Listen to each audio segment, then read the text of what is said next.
Let's try to connect this back up as we should be now live, off and running on Spreaker and TuneIn and those live applications as well. Sorry, guys, for those of you tuning in. If this was your first experience, there we go. And we are off and running now. If this was your first experience, I apologize for that. It's usually much smoother. I have no idea what in the world just happened, but as I was in the break, preparing to open the show, doing the usual things that I do, I noticed that as quickly as TuneIn and Spreaker went on the air, they went off the air, and I knew that was a no-no there, so I had to fix that. Thank you guys for being with us, and let's just do the introductions now. This is the Sports Fix across the Sports Fix Radio Network. Welcome in, you guys, joining us no matter how you're doing it. By the way, I am your host, the Big Daddy, on the microphone, J-Rocc, Jerry Myers, welcoming you in across the Sports Fix Radio Network. Perhaps you're enjoying us live now, for sure. You're enjoying us live on TuneIn and TuneIn's mobile app worldwide, on Spreaker and Mixler. I know for a fact that you're able to hear us there as well.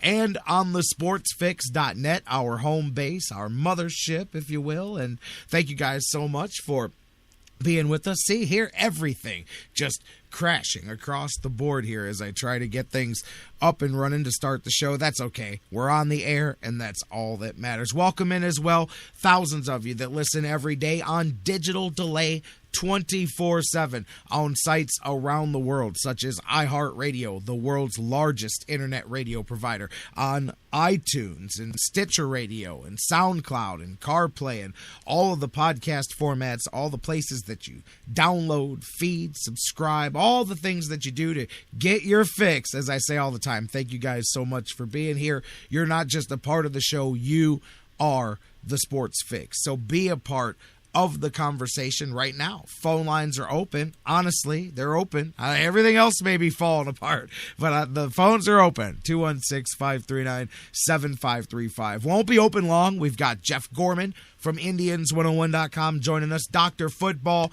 Bill Checkus, he'll be in the house as well with us here in just a little bit. We're going to talk some Indian spring. Speaking of Indians, I've got something to talk about here to start the show, man, in a minute. It's a very awkward story about it. Just, it sums up some of the things that are the problems with why they have the problems that they do. And I love the Indians. I hate where this conversation is going to go. It's not terrible, don't get me wrong, but it's mind-numbing. I'll get into it in just a moment here with you guys, but we'll talk about that. We're talking Tribe Spring Training. Jeff's going to sit down with us. We'll look at some of the names in the hat there for that bottom of the Indians starting rotation. We'll talk about the first week of spring. Guys are fired up, that's for sure. And we'll talk about all of that. And Jeff Gorman has the latest trivia question in our Tribe Trivia Challenge, brought to you by the Sports Fix and the Morning Wood.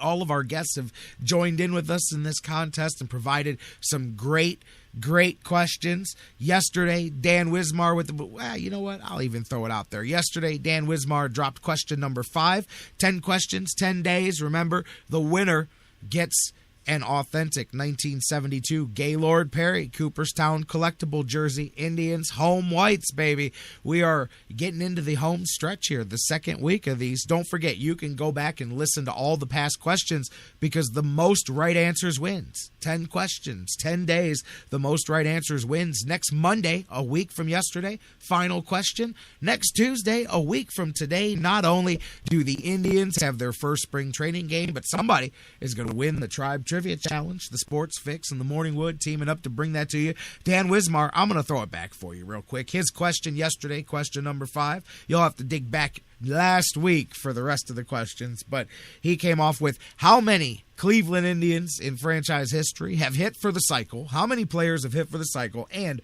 of that group of players, only one player did it with a very unusual stat line, only scoring 1 run in the process on the home run. Who was the lone 1-run guy of those cycles hit by the Indians? How many Indians players in franchise history hit for the cycle? And only one of them scored only 1 run in the process. Who was that man? List those for us. Email your answer to thesportsfix@aol.com. Question number 5, boom, you're in.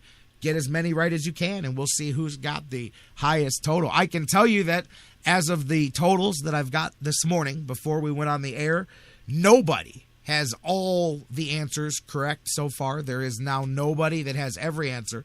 There are a few people that have all of the answers correct that they've entered, but have not answered all of the questions as of yet, and that happens sometimes. Guys are on a delay. Sometimes guys only hear the show, one day a week. They'll binge listen to the whole show the whole week, So, but as of now, everybody that's answered every question has not answered every question correctly. So it'll be interesting. So don't think you're out of it.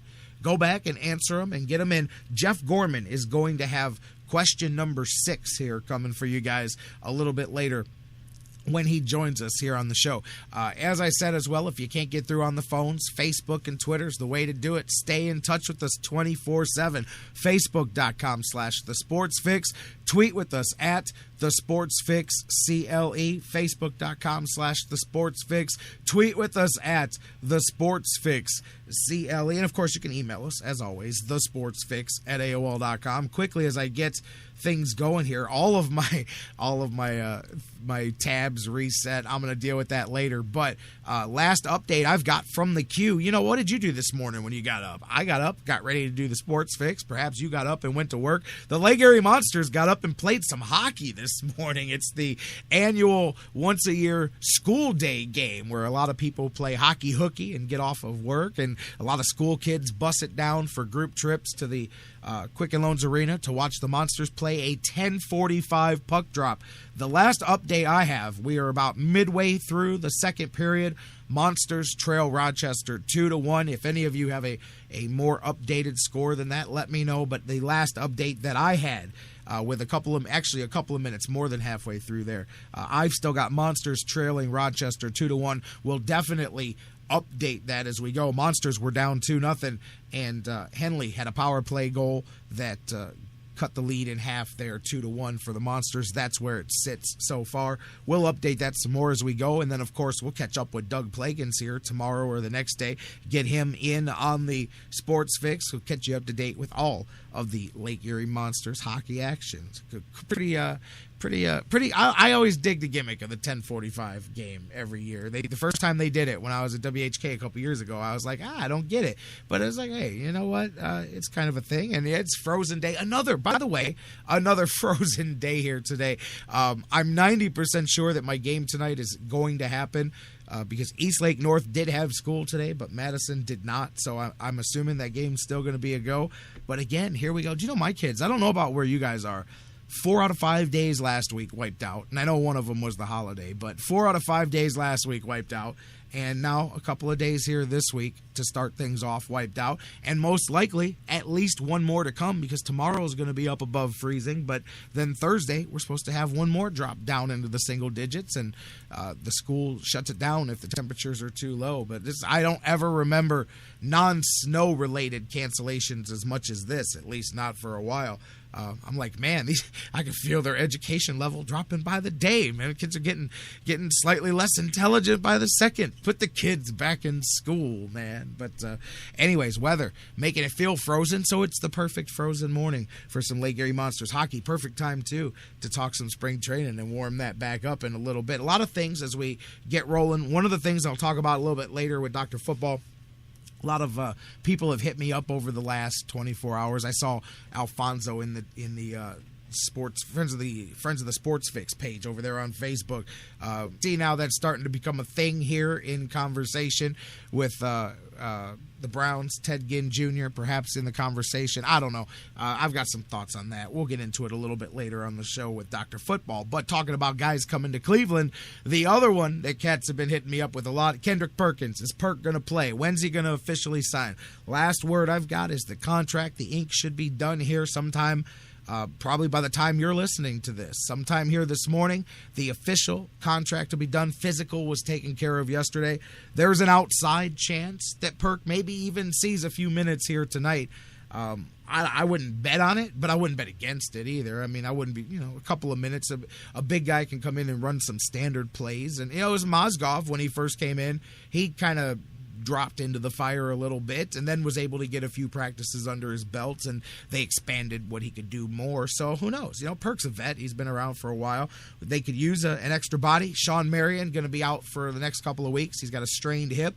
Went and had an MRI this morning. Did not travel with the team. So an extra body wouldn't hurt. We'll see. Tonight gives you an extra reason to watch that Pistons game. We'll preview it later. Maybe by the time we get to the end of the show, we'll even know for sure if Kendrick Perkins will make his Cavaliers debut against the Pistons. We'll talk about that a little bit later. Before we get to the break, before we get Jeff Gorman on, I want to tell a story about a conversation that I had yesterday that just, seriously, it was one of those you just want to hit your head against the wall as you're being told this. And I'm not gonna say who told me this because they don't want to be named in the conversation, and I'm cool with that, man. I didn't even give them the option. I said I'm just gonna wipe you out.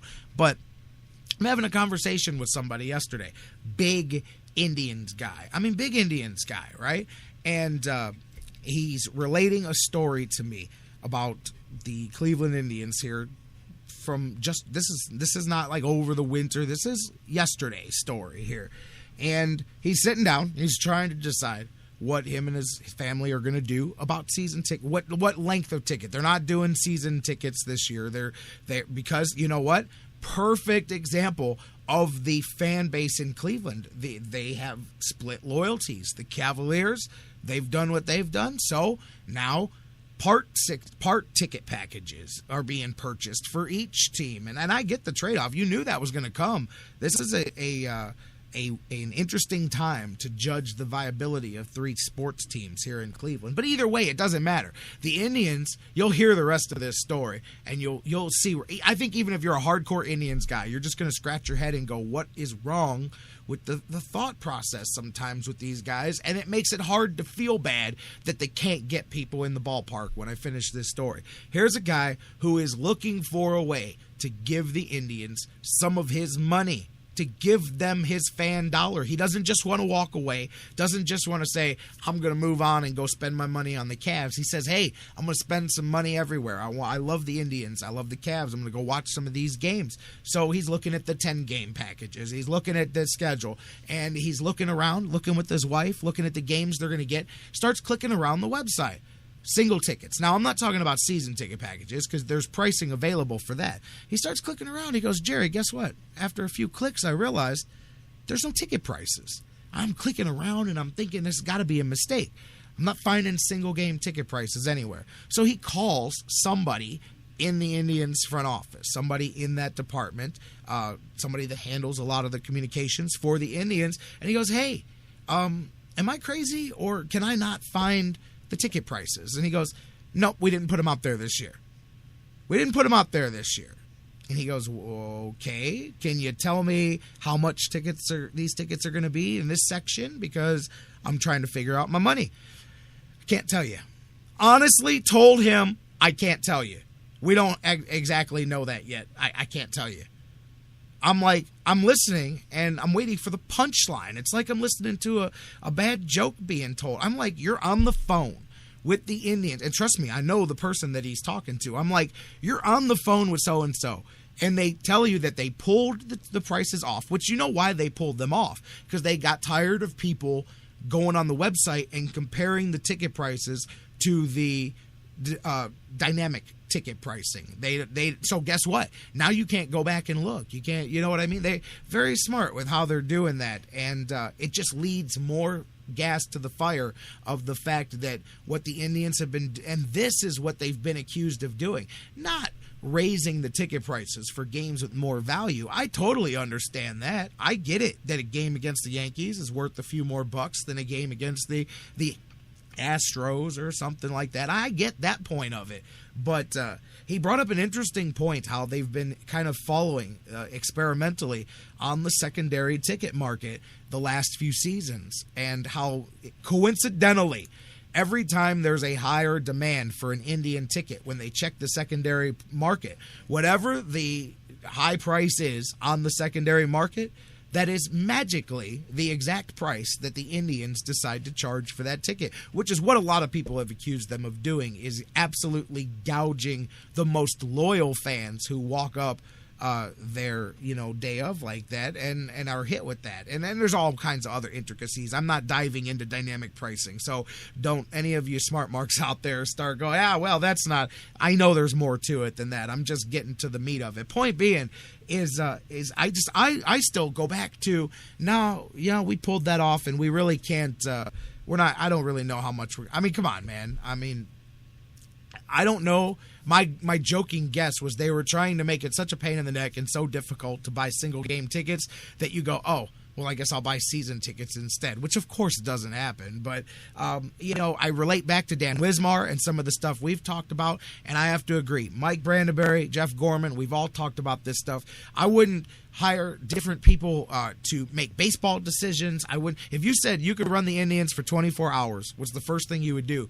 I agree with Dan Wismar. I'd clean house in whatever department it is that decides their marketing campaigns and their ticket sales people and the actual people that are hitting the ground and stomping the pavement and all of that stuff. And I understand, you can point at the Cavs this year and you can tell me, well, LeBron James came back. Of course, that's why they're sold out. But for the last 4 years, for god-awful, abysmal basketball, they still maintained about 70% of capacity without LeBron winning 20 games a season. Their salespeople were obviously doing something right. They weren't hitting the pavement going, hey, buy tickets because in 4 years LeBron's coming back. No. They were doing something. They were pounding the pavement. I get it. They were cutting deals, cheaper tickets and all of that. That's fine, but they kept it afloat. My point is, and here's a great line. Mike Brandenberry and I talked about this before, and it's like, and this is no offense because there's some good people in the Indians front office and in some of these departments. This is not a blanket indictment on everybody, but the obtuse thinking drives me crazy. It's like you've got a bunch of old people in the room. Mike Brandenberry and I were making this exact comparison. It's like you've got a bunch of old minds trying to tell each other how the young people think. And I don't mean that just as far as old and young. I just mean think of the stupidity of that statement. A bunch of older people trying to figure out what's hip with the younger crowd and telling each other, well, I know what the young people are into. And then, oh, no, I know what today's people are into. Meanwhile, you don't have any of today's people in the conversation because you're just getting smoked. Just because you can tweet a lot of catchy hashtags and give away some jerseys on your Twitter account. And just because you can mobilize that same 5,000 members of your fan base that goes to every game to go out there and play with you on social media does not mean you're effectively using social media. It just means that you engage a certain part of your fan base in a fun way. That's a cool thing to add, but there's just so much more. Just different thinking. I just don't get it. I'll be honest with you. I don't understand why. If I was the Indians, I was telling somebody this earlier. I said, man, forget dynamic pricing. I would just gouge you right up front. And this is just a general number, guys. I'm not picking a certain section. I'm just using generic ticket price. I'm just throwing this number out there. Let's say you want to charge $22 for tickets in this certain section. Okay, cool. Those tickets beginning on opening day are $22. They're going to be $22 on the day of the game. They're $22 on opening day. Before the season, they're only $10 tickets or whatever. Point being is you make a delineation. You pick a line. Before this point, you save a ton of money buying your tickets. After this point, you pay this much money buying your tickets. Guess what? You're not doing large walk-ups to begin with. So there's different promotions you can do to give people discounts on the walk-ups, whether it's, bring the Coke can and save $2 on your ticket or this and that and the other thing or whatever. But my point is a small vehicle. And I don't mean this as that's not a whitewash to fix everything. But if you take a bunch of ideas like that and you put 10 of them together and you patch little pieces, look, that's a motivation to go buy tickets. Guess what? You can tell me that somebody going in June will go, man, I'm not trying to pay $22. Maybe they'll decide to never go to another Indians game. My guess is they'll decide, hey, maybe next March I'll pick a couple of games out and I'll just go ahead and pre-order those tickets and make sure that I don't have to pay more than, double when the time comes. I mean, you could be more, you could blatantly gouge people if you set a delineating line between the two, made some incentive for people. And again, I'm throwing out one simple little thing. There's tons of these. And that's what I mean. It just feels to me like none of these ideas are being employed. It is not just people woke up one day and said, I'm not going to baseball games no more. That's not what happened. You can't tell me that. They didn't just go and, well, I'd rather go to a Browns game or a Cavs game. Browns have been here. Cavs have been here. I mean, that's not just it. You cannot sell me those simple solutions. There's a lot of other stuff. And all I'm saying is that conversation that I just started talking about with that phone call and that answer from the Indians, that's obtuse. And that tells me that's why you keep running into the same wall, because you keep running into the same ideas, and you keep trying the same ideas and ignoring going outside the box. I'm sorry, but when you are at it's DEFCON 0 here, man. You're in a very break point for the Indians at the attendance level, man. I mean, you're at the base here. You're as low as it can go. And you again, we can go into this more and more. You're coming off back-to-back winning seasons where the attendance lowered.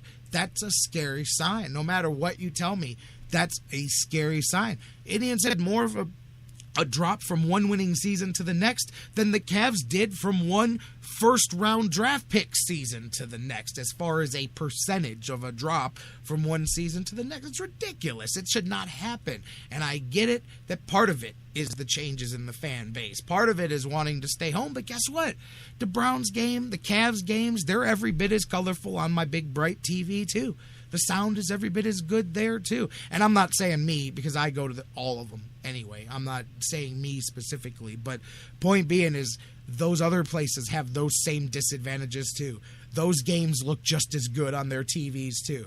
Those things are just as interesting in HD. Those things are just as good in 3D with the home surround sound and all of that as baseball is. So that can't be just it.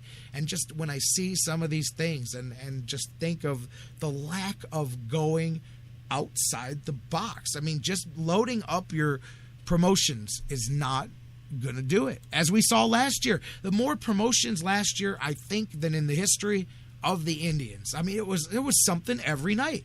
It was a keychain here and a jersey there and a bobblehead there, fireworks practically every homestand. I mean, which is cool. I'm all about that, man. All about the extra value for the fans and for the ticket dollar. But all of that brought you back the same audience that you had the year before, minus a few thousand people. Nuts. What would the attendance have been if there wasn't a promotion a night all season long? That's a scary question to ask, because all of those promotions propped up attendance to be less than the year before. How much worse would it have been without all of that, without all the bobbleheads, without all the fireworks nights, you know? That's scary. So I blame part of it, of course, on parts of the fan base and on the dollar being stretched and on the new technology. Yeah, that's part of it.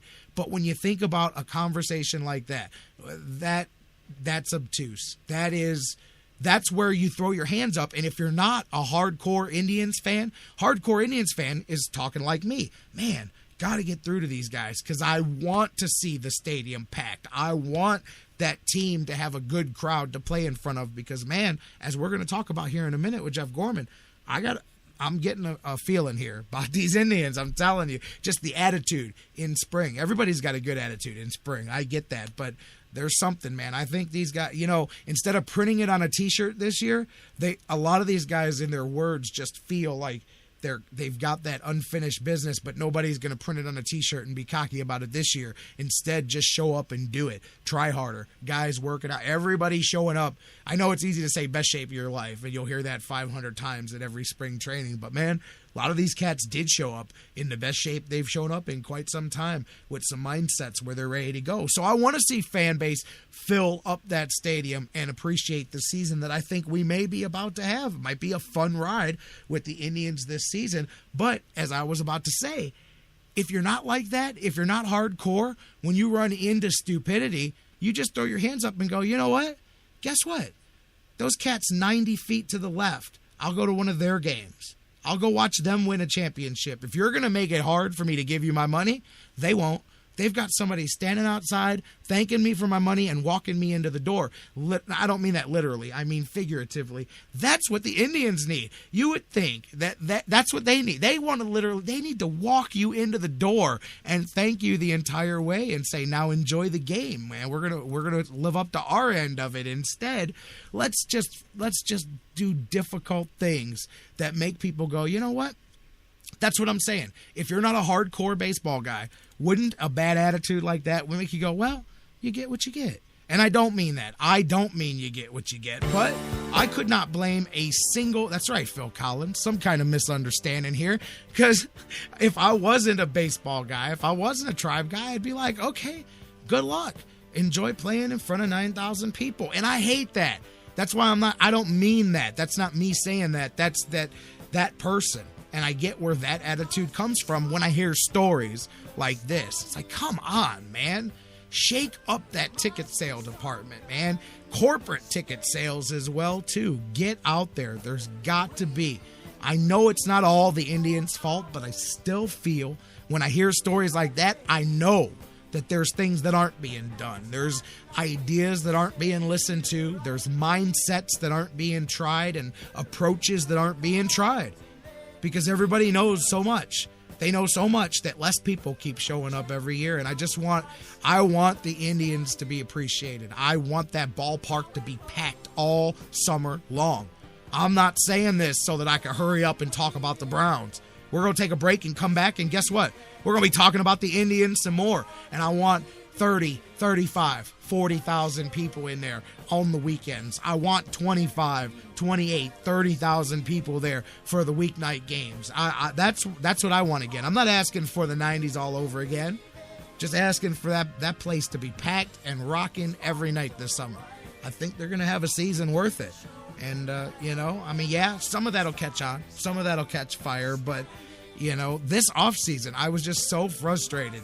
I was telling somebody this morning, I didn't see any commercials at Christmas time motivating or even asking me to go buy season tickets, talking about what a great Christmas present it makes. Now, I'm sure there may have been one or two, maybe on Sports Time Ohio, because they don't have to pay for those, and then, so they can put those on that channel. But I saw nothing on any mainstream programming saying, hey, if I was the Tribe, do you know what my Christmas campaign would have been?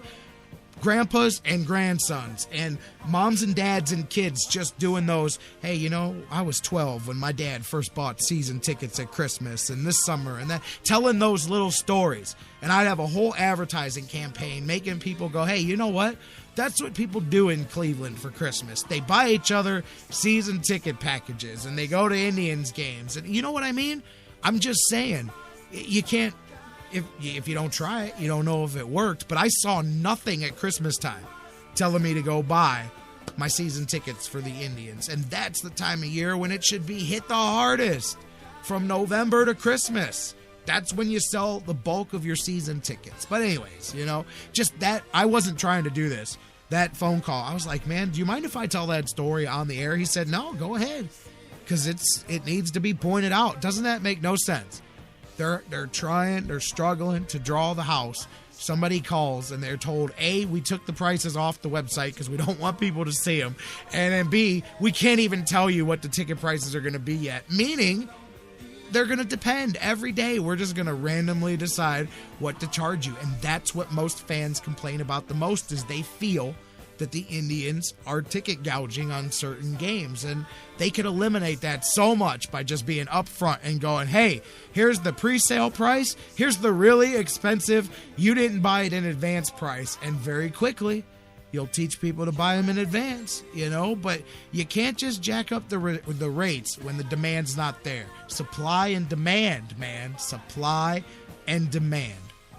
All right, we're going to take a break. When we come back, I demand that you come back. Well, I can't do that, but I can hope you do. We'll talk some baseball. Let's talk about this Tribe rotation. I'm going to talk about that attitude that I was just talking about. I can feel it.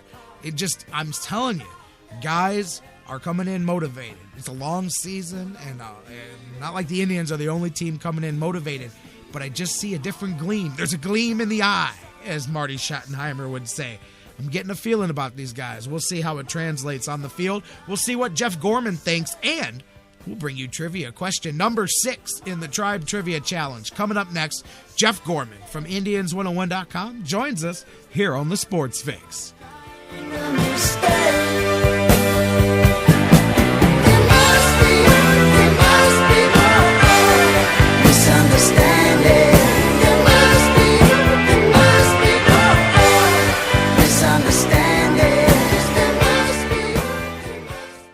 The Sports Fix, the show that asks the question, what you talking about, Lou? What you talking about, Lou? What you talking about? What you talking about? What you talking about, Lou? What you talking about? What you talking about, Lou? What you talking about? What you talking about, Lou? We'll be right back.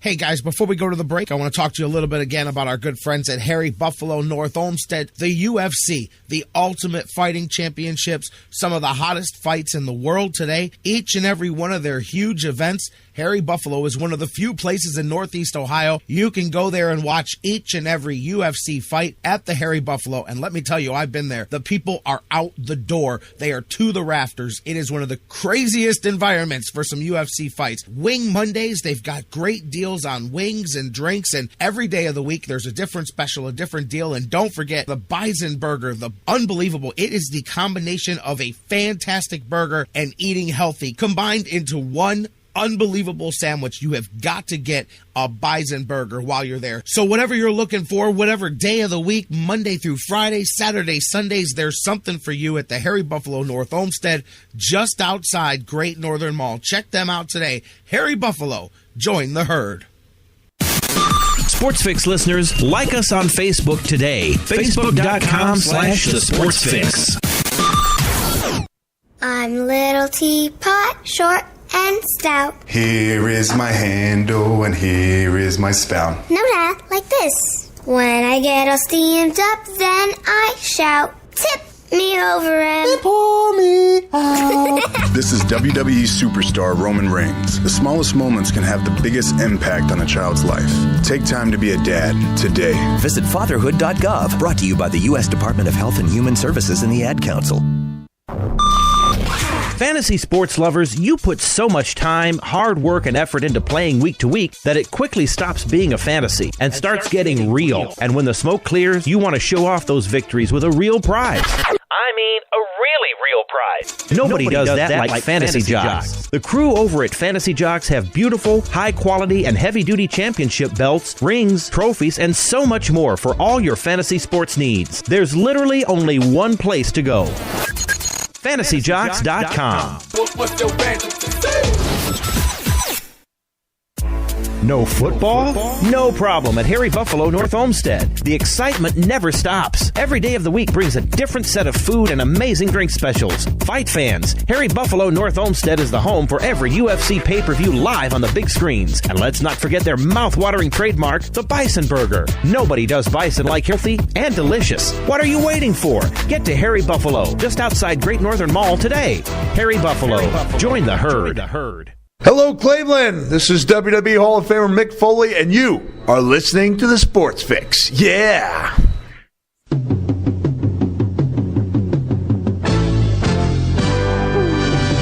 Indian fever is catching fire with everyone. Indian fever, you can be part of the fun. You're the winner. Speaking of being part of the fun, I was part of the fun there during the break. I forgot that everything crashed when we went on the air, which is just amazing enough as it is. And I forgot because I got to talking about the tribe and the ticket thing and all of that, and forgot. And so during the break, I'm dealing with putting everything back together. Humpty Dumpty fell, and Humpty Dumpty had to be put back together again, and it's still being pieced together here. But yeah, I go to look at something and I go, oh yeah, that's right, I got 38 tabs here that I've got to one by one reopen without absolutely blowing everything sky high. Back with you, getting ready to talk to my man Jeff Gorman from Indians101.com. We're going to talk some tribe here. You guys keep the conversation going on Facebook and Twitter. Facebook.com/The Sports Fix.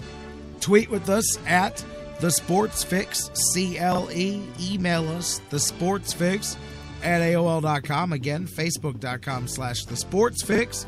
Tweet with us at The Sports Fix, CLE. You can email us, thesportsfix@AOL.com. I'm going to go to the phones here, get Jeff Gorman in on the conversation as soon as I find that button. Everything's just going haywire here today, man. And I didn't even say one word. Maybe yesterday I said we don't need Nick Swisher. I guess I didn't even mess with Brohio this week at all. I don't know what's going on today. We'll have to watch out for that here. Jeff Gorman, Indians101.com. How you doing? I'm doing great, J-Rocc. I had a question for you. Everybody was kind of going crazy today about the Browns' new colors, but being colorblind, I went on the website and I couldn't really tell the difference. So the question is the new orange really as vibrant and life-affirming, more so than the old orange? I mean, it's brighter. It's brighter orange. I'll give you that. You know what? That's funny that you brought that up because I don't know. Maybe elsewhere there's been hours of talk about this, but yes, that's how significant it was to me that I went 30 minutes with the opening segment and I forgot to mention the Browns uniform colors. The uniform's different, and I think they're setting Browns fans up for that one, man, because Alex Shiner said in the interview here just a little bit ago that this is the calm before the storm and that there will be some more drastic changes when the uniform is revealed next month. Whatever. Like, this is a fashion show. Like, we had to reveal the logo now, and then we'll reveal the jerseys later. Like, listen, man, the changes were so insignificant that you could have just dropped this in with the uniform later. This was worthless. Had people I don't know what people were thinking about anyway, but yeah, all the Browns basically did, for those of you that didn't catch it, was change the typeset of the way they write Cleveland Browns. Instead of it being the outlined, more blockish letters, it's now just a rounder, all orange Cleveland Browns. I'm literally meaning the words Cleveland Browns. They changed the dog and I didn't really care for that dog they've had since '99, the pit bull looking thing or whatever. They changed that to looks like the dog that always chased Tom and Jerry around. Not Tom and Jerry. He always chased the cat, right. Brutus or Butkus or whatever. They would always name that big meathead dog that would always chase Tom around, and Tom would try to tie his ankle to the dog house or whatever and so he could go catch the mouse. Yeah, that's what that looks like. And they brightened the orange. Now, I'm actually cool with the brightening of the orange because it matches the Cardiac Kids orange, that brighter orange that they had. And I do have my fingers crossed that it means that the orange pants are coming back too, because that's the one uniform change that I'm really hoping is part of this, is that we get the orange pants with the brown top to be a part of it, because it's been so long since the Browns have had that look, and I really, really liked that look back in the day. Other than that, what really seriously? What are you gonna put some stripes? Maybe we'll put some different color stripes, but not a lot. I don't really see what they can do since they didn't monkey with the helmet much. They changed the bars. They're not white or gray, whatever. They're now brown on the face mask now. That's about it. Interesting to see what they do to the uniform. But yeah, I'm with you. They changed the tone of the orange. That's about it. Really nothing much to write home about. Although I like it because it's a deeper shade of orange. But again, I spend like maybe 3 seconds a year giving a crap what the color of orange that the Browns wear is. So it is what it is, man. Guess what? I don't have a whole lot of stuff to throw out because I don't buy the jerseys every year. I don't buy that stuff, so I don't have to replace anything. Matter of fact, I think most of my stuff is from the 80s anyway. So, no, I'm just kidding. But seriously, it is what it is. And I'm glad you brought it up because it meant so much to me that I didn't bring it up to open the show. So, anyways, glad to help any way I can. Well, of course, that's what we do. We got each other's back here, man. I'm with it. And let's talk some Indians, man. Forget that, man. Forget about colors, orange, bright, dark, light. Oh, forget all that, man. Let's talk some baseball here. We'll talk some football in a little bit with Dr. Football. When the draft comes around, when free agency comes around, yeah, there'll be some football stuff, but I am not going to subject us to a whole lot of talk. This is no fashion show, man. I don't even, not today at least. Not today. Try that somewhere else. There's plenty of places, I guarantee you, that if you want to click off right now, you can switch from baseball talk to somebody arguing about the Browns colors or whatnot. But let's talk some baseball, my friend. They wear red, white, and blue. It's American, baby. Summertime, 4th of July, all of that. No, I'm feeling good, though. Tribe, feeling good. That's the word I want to use, because I was saying this before the break, and I know it's spring training, brother, and that's when you feel good, you get happy, everybody comes in motivated. I jokingly say everybody's in the best shape of their life and all of that, but let me take the joking out of it, because in the few days of full squad stuff, and just in the week that we've had these players together, start with the fact that you had a handful of guys that have been down for over a month that came down early to get things going. And you had a whole bunch of guys that came down, whether it was a couple of days early or a week early, that came down before they needed to report. And I follow up the joke about everybody being in the best shape of their life with the fact that, man, there's a bunch of Indians that came in with very noticeable physical changes to their body, leaning out, guys going through body, Lonnie Chisenhall's jacked himself up here, heading into CrossFit, doing different training regimens. All these guys, last year they put it on a t-shirt, unfinished business, and that was a mistake. But this year, you can almost see that gleam in the eyes of guys that spent the off season knowing how close they are to being a really good team and having the core and doing what teams do when they try to get better, which is everybody goes home, everybody really does their thing in the off season and then comes back.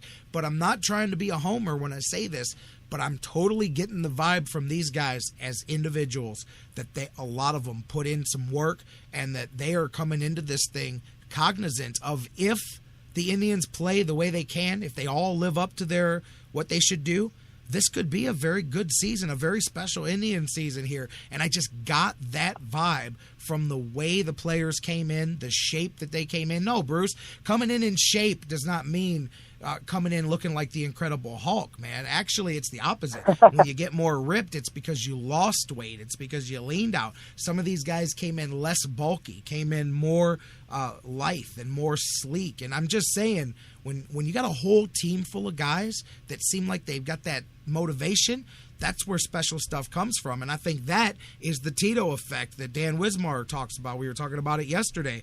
I think he motivated those guys this winter. Hey, don't think this is just another off season. We're on the verge of something here that if you all go in and individually do your thing, this as a group can be something. I just got that vibe from the way guys reported. But tell me if you think that I'm just being happy that spring training's here. Well, I know you are, but yeah, I think you're right. In fact, this might be the year that the Indians finish their unfinished business. They did, of course, in a perfect world, they would come right back the next year and do so. But maybe they needed a year to see what didn't work before they come out and do what did work. I mean, they know what it's like to make the playoffs. They know what it's like not to make the playoffs. And I think they were really probably very inspired by what happened with the Kansas City Royals. I mean, they look at a team like the Royals and say, you know what, these guys aren't that much better than we are. We've beaten them several times before. You know, I think the Indians can see themselves really on the level of the Royals and say, you know what, they went all the way to the World Series. We could do that too.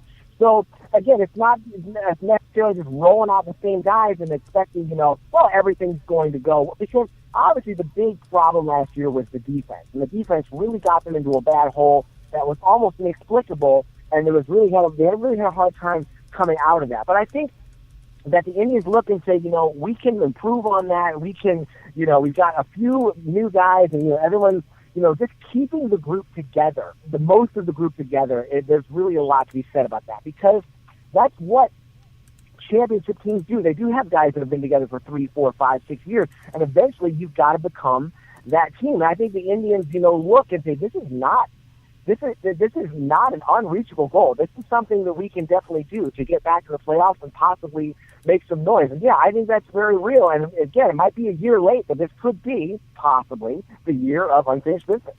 And you just succinctly put my thoughts into words. That's what I mean. Instead of putting it on a t-shirt, this feels more like the way you truly come into camp when you really feel like you have unfinished business. You know what I mean? Yeah. And that's... it's nice that they were able to do that without really breaking the bank too much. Of course, you know how when they brought in, Bourne and Swisher and spent all that money, they didn't spend a whole lot of money going into this year, yet they added a couple of very key guys and brought back, pretty much everybody else. So they were able to, shore up this team and improve this team while staying within the confines of the budget and not trading somebody in order to get somebody. That helps too. And you know what? Talking about the way guys came in, and I'm going to go with Terry Francona because, we talk about it a lot. The majority of Indians fans, the thing that they believe in, whether they believe in the front office, whether they believe in the players that have been chosen or that are traded for, or all of those different things that have to do with outside of Terry Francona, the one thing Tribe fans to a man say, Dan Wismar said it yesterday, the X factor, man, the thing that you put in your hat and you go, okay, we got Terry Francona, and he's a hell of a manager. He did a great job last year with these guys. But my thing with Tito is he doesn't just tell you most of the time what he feels like he's supposed to tell you. You know what I mean? I truly get a feeling of, for the most part, he's being very genuine with you with what he tells you, So, and that there's certain things like, jokingly, please keep us on the air here, but Nick Swisher, we joke about him all the time, but even to hear him talk about the work that he put in to try to come back in again, a lot of that is going to prove itself out on the field, but that's another guy that I listen to him talk about, like he really put over, moving aside Swisher, Brandon Moss, and how much work he's done and how he's further along than, perhaps they thought he would be. And Michael Bourne, how hard he went off season with and we talked about it yesterday, with his looking to specifically work on his speed and his running and all of that, getting his spark back in his legs. But, Terry Francona made a good point, and this is where it goes right back to, instead of putting it on a T-shirt, going out and doing it. You don't see guys that have been playing for a decade go hire a track coach like Michael Bourne did and say, hey, I want to train hard. Like I'm going to my first spring training again because I'm tired of people looking at me like I'm just collecting a paycheck. Nick Swisher, say what you want. He's down about 12 pounds coming into spring training. That's still something that not every person that is in his position goes out and does. Those are the things that you do when you're actually trying to finish the business instead of just putting it on a T-shirt. Right, and there's a difference between, many times coming back in this spring training, guys who are just, getting ready for the season, just getting in shape, where there's just really not those expectations of, this is probably going to be like a 76 and 86 year. There's a lot more focus, and it's not even really swagger. It's just really, seriousness, I guess you can say. That, look, this is a team that we could possibly do something, and, it's just a lot more, it's just a lot more serious. Like you said, as you've noticed, individual players are showing us. Of course, we're not really going to know for sure until the games really start to count. But another thing that worked out very well was the fact that Francona has been, having individual meetings with all the players, talking with each of them about what they expect of them and what their role is going to be in the team. There's, we talk about the problems the Browns have with, communication and, throughout the organization and people, really not, knowing their roles. It seems like the Indians seem to be just the opposite. Everybody knows what their role is, and there's a lot of very open communication between the manager and the players, so that, you really do get that all-for-one type of effect, to borrow a phrase from the Cavs. No, I agree with you, Jeff, really. And, of course, there's some good feelings, like I said, because it's the start of spring training. But, really, attitude-wise, I'm seeing, and I'm glad you're seeing the same things I am, because that was first thing I was going to throw out there at you and say, man, is this just me? Because I know I'm fired up. I'm ready to see him start playing. A week from today, we get to see the first game that doesn't count, and it'll take about 3 of those before we start going, okay, now I'm good. Now I want to start seeing the ones that count. But I'm ready to start seeing the ones that don't count first. Let's start playing some ball. But talking about even the guys that came in early, I'll start with Danny Salazar, because I was going to talk to you anyway. We were going to talk about the back end of this rotation and the depth of the guys that are competing for that final spot. Dan and I were talking a bit about that yesterday, but Salazar, not only is this a big offseason for him, he knew it. He comes in, he's down 4 or 5% on his body fat index. He's coming into camp. He came in, the first week of January? He came down to Goodyear early. Wow. I mean, he wasn't the only one either. There were 3 Indians players that Terry Francona said literally reported right after the first of the year. Jose Ramirez, Danny Salazar, and Roberto Perez. To me, that's what I mean. When you've got groups of young guys that say, hey, man, I've got nothing else to do but get better. Let's go down and start getting ready for the season. And then some of the veterans go, hey, I could wait until next Tuesday, but hell with it. I'm going to come down a week early here and start getting into those little things. All show the right mentality of, like you said, all for one and one for team. And really, with Terry Francona, that's it. But look at Salazar. That, to me, is a great sign. And, I mean, he's in such a better place, I think, than heading into last year, injury-wise, physical-wise, going through another whole season. And now, you and I kind of brushed on this in the offseason. Instead of depending on him to be your, number 2, number 3 guy at worst, now he's in the mix for number 5. He's down at the bottom of the rotation, complete difference, and he's in a pile with a lot of guys. So he needed to get down early and start working because there's that whole group of guys there competing for that last spot in the tribe rotation. Right, and really the best thing that could happen is if those first 4 starters can just stay healthy and go out there every 5 days.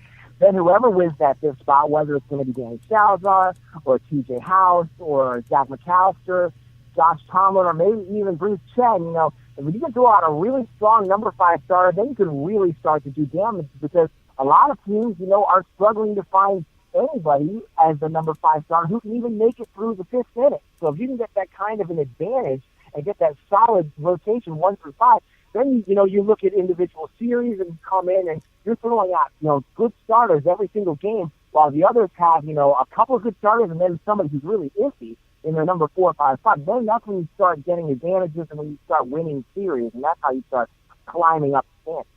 I mean, that was one half of Detroit's formula. Think about it. Yeah, they had a lineup that'll club you, but they had that pitching rotation that, man, you go, okay, there's not a whole lot of drop-off from 2 to 5. It's like these guys, they threw one after another at you, And matter of fact, Dan brought that up yesterday. Something that's really been overlooked with the Tigers was that. Look at their rotation and imagine any other team pulling, I believe it was 33 wins combined out of the starting rotation like that, and people aren't even batting an eye at the Tigers, and that is a significant chunk. I was jokingly equating it for the Indians to lose the same number of victories out of their rotation. It's everybody but Kluber.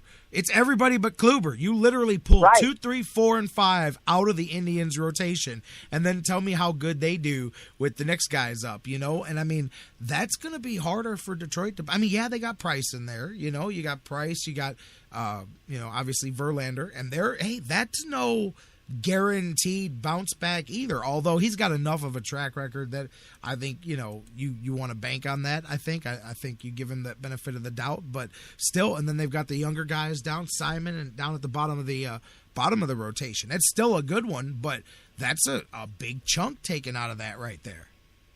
Right, because when you're going up against the Tigers, and they're obviously the team to beat, winning the division 4 times in a row, that's something that you have to hope that they're taking a step back. Because last year, you could, even if you missed Max Scherzer in a series, you still had to deal with Verlander and Porcello and then possibly Price or Anibal Sanchez. It's like you just never got any kind of a break. But now that you've got, Sanchez, Price, and Verlander and the others are gone, then maybe you can possibly sneak through and, start to get those advantages. And, again, you're also hoping that the Tigers might, take a step back if, they get hit with some injuries or something. You're just trying to look for any kind of vulnerability because that's definitely going to be the team to beat. Like I've said before, I don't think the Royals are going to put everything together like they did last year, and I don't think the White Sox they're going to be better, but they're not going to be all the way up there. I think it really could come down to the Indians and the Tigers, and you have to hope that the Indians can compete with Detroit head-to-head quite well like they did last year as opposed to how they just got poleaxed the previous. Right, and picking right on that same point that we were making there, when you project out, look at how that Tigers rotation was, and then you look at the Indians here, the way it could fall through. Whoever it is that takes that last one, but let's just use Salazar as an example. I mean, there's a guy 2 years ago that you're throwing out in the pennant race against Detroit, going out and matching, Verlander and Scherzer and those guys, pitch for pitch in his first big leveraged outings. Now imagine that guy's your number 5 guy. You know what I mean? Or whatever. The depth is just, that's where you get like the Tigers were, where you get sick, where you're not just matching up bad against the 1, 2, 3. Man, you go up against 3, 4, 5 and you're in trouble, you know? And then you've got 2 or 3 guys that you can call up for a spot start or whatnot that could be another team's fifth starter all day long. You know, that depth at starting pitching is what really should give Indians fans the best feeling about this team. I just think they're much more settled there than they were last year. Last year, to me, I mean, unless you get a slew of injuries, and that's the other thing, is I think it would have to be a slew of injuries because they still have enough depth that you could sustain 1 or 2 tweaks. You could lose a guy for a month early if need be, or a couple of starts or whatnot, or come along slowly if Gavin Floyd's feeling some soreness, because you've got the depth to do that. It's not a giant Jenga where as soon as one stick gets pulled out, boom, everything topples, and now we're playing catch-up. Like the first half of last season was like that with the starting rotation where, I mean, just as soon as we'd get one guy starting to settle down, Masterson maybe calm down, then somebody else would blow up. And then it never got settled until we got into that stretch down in the second half of the season where that rotation came together. Right, and again, one of the keys to competing with the Tigers is going to be to, start off strong because the Indians really put it together down the stretch at the end of 2013 and 14, and if they can just get that kind of solid rotation where guys are healthy, they're feeding off each other's success, and get that happening in the first half of the season as well as the second, then you could really start to make a difference. You're not digging a deep hole for yourself. You might even get yourself ahead possibly in the standings for a little while because you're going to need every one of those wins down the stretch. So I think starting off strong is going to be very important. And I think that, like you were saying, hopefully everybody stays healthy in spring training, but the Indians have so many arms that they could actually get a starter or 2 injured and still have 5 decent starters to begin the season. And you're going to need that. You're going to need that, as we saw last year. I think they learned. That's the one place where I absolutely think they learned their lesson from last year. They said, you know what? We were a couple starters short to start the season, and we knew we should have known better. And so this year, I think they kind of protected themselves. And I think even Chen is a little bit of just a bonus protection, just in case there on top of that. And you know what? Look at that. Let's assume 1 through 4 comes out of camp unscathed, and you got. Obviously, you're going to have Klubat, number 1, and then you're going to have Carrasco, if he projects out the way he should, number 2. You'll have Gavin Floyd right in the middle there, and you'll have Trevor Bauer, which, to me, my goodness, Trevor Bauer as a 4th starter is disgusting as that kid starts to put it together, man. I mean, yeah. he could just get better and better in that spot if he's got the open mind that I hope that he does. I hope he continues to listen to Mickey Callaway. But let's say that those 4 are the way we think they're going to be. Okay, you got Salazar, who we just talked about, Tomlin, McAllister, House, Bruce Chen on the outside looking in. But just those 5 names right there without even going anywhere else. That's a hefty group to compete. Who do you handicap at the beginning of spring training? Who do you like to come out of that and be the 5th starter? Well, I think it's probably going to be Salazar, but one person that I think is going to really make a push for it is TJ House. I mean, he had a 3.35 ERA as a rookie, and he's a lefty. So, if he can stay in the ballpark and be close, that might tip the scales in his favor, just being a lefty to sort of mix things up in the rotation. So I think that Salazar is probably going to have to significantly outperform TJ House in order to hold him off for that spot. But I think that Salazar, with the experience that he has and, what he's shown over the last couple of years, I think Salazar has to come in to be as the incumbent. I think that's one of the reasons he came to camp early, too, is he knew well, he also knew that he may want to, stay focused on work because he may have some distractions coming, as we saw. But other than that, I think he knew what you said, House especially. Being a lefty, I think, is an X factor in there. McAllister, they know that they can put him in the bullpen, and I really liked what he did down the stretch last season for the Tribe in that role, man. I know he wants to be a starter, but, man, he can go up a couple miles on that fastball in that role. Plus, as an emergency, a spot start, weather, all of those things get involved. He's a guy that can fill multiple roles. Tito loves the utility players, guys that can play 4 or 5 positions. Same thing with a utility pitcher. Zach McAllister could truly kind of fit a lot of different roles for you. So I think obviously he's going to make the team one way or the other, but that kind of makes it easier for the management to move him out of the way in that number 5 talk, unless he's just blowing guys out of the water. So yeah, I'm with you. I would think that those two, although I'm just going to say, I know last year I said he was going to have a big season and it wasn't quite in the cards, but don't count out Josh Tomlin either, just because he's got some stuff too, Josh Tomlin. But I can't back him. I can't back that horse like I did last year, man. But I'm pulling for him. I hope Josh Tomlin's still got a little, because he does. Like I said, that's another one. Even if he ends up down, I mean, that's another guy that can help later. And then Chen's the X factor too. Who knows, man? He might. No, I'm just kidding. He's not gonna show up and be different than he was. But he's a depth guy, and there wasn't a whole lot of demand for him. And obviously, he signed here right before spring training, so he's a guy that perhaps, unless he does so well in the spring that somebody offers him a job, he could end up like an Aaron Harang. Other than that, perhaps he goes down and gives you another guy at least for the first month of the season, like Daisuke did a few years ago. That can come back up if you need a guy. So I like the depth there, and I think it's going to be very interesting over the next few weeks to see how that starts to play itself out. But you can tell, I'm fired up. How fired up are you, man? Are you ready to see these guys play some ball? Definitely. I'm ready for them to go right now. I'm ready for next week. It's going to be the first Cactus League game. They've already announced today that Zach McAllister is going to start that. So we'll get a first look at him and see what he brings to the table. It's going to be a lot of competition. The one person I think that you mentioned we got to watch out for, the person who's really, I think, on the bubble is Tomlin, because Josh Tomlin, he's 30 years old now. So, he's not really a prospect. It's a very thin line at that point between being a prospect and being a suspect, especially when you've got guys coming up like C.P. Lee, Austin Adams, people trying to, get that extra spot on the roster. So I think Tomlin's really going to have to perform well if he wants to, not to make the mix.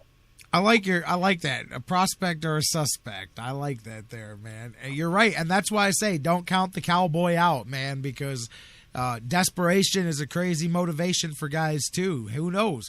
Nobody's talking about Josh Tomlin's offseason. Maybe he's been doing CrossFit and training. Maybe he did like Forrest Gump. Maybe he just started running back in October. And then just said, I'm going to run all the way until spring. Who knows? Well, I'm just having some fun. Run, Josh, run. Hey, run, Josh, run. That's right. Let's see what the cowboy does. Again, these are good things to talk about here because you know what? All of these guys that we're talking about, with the exception of Chen, this was the conversation for the rotation last year.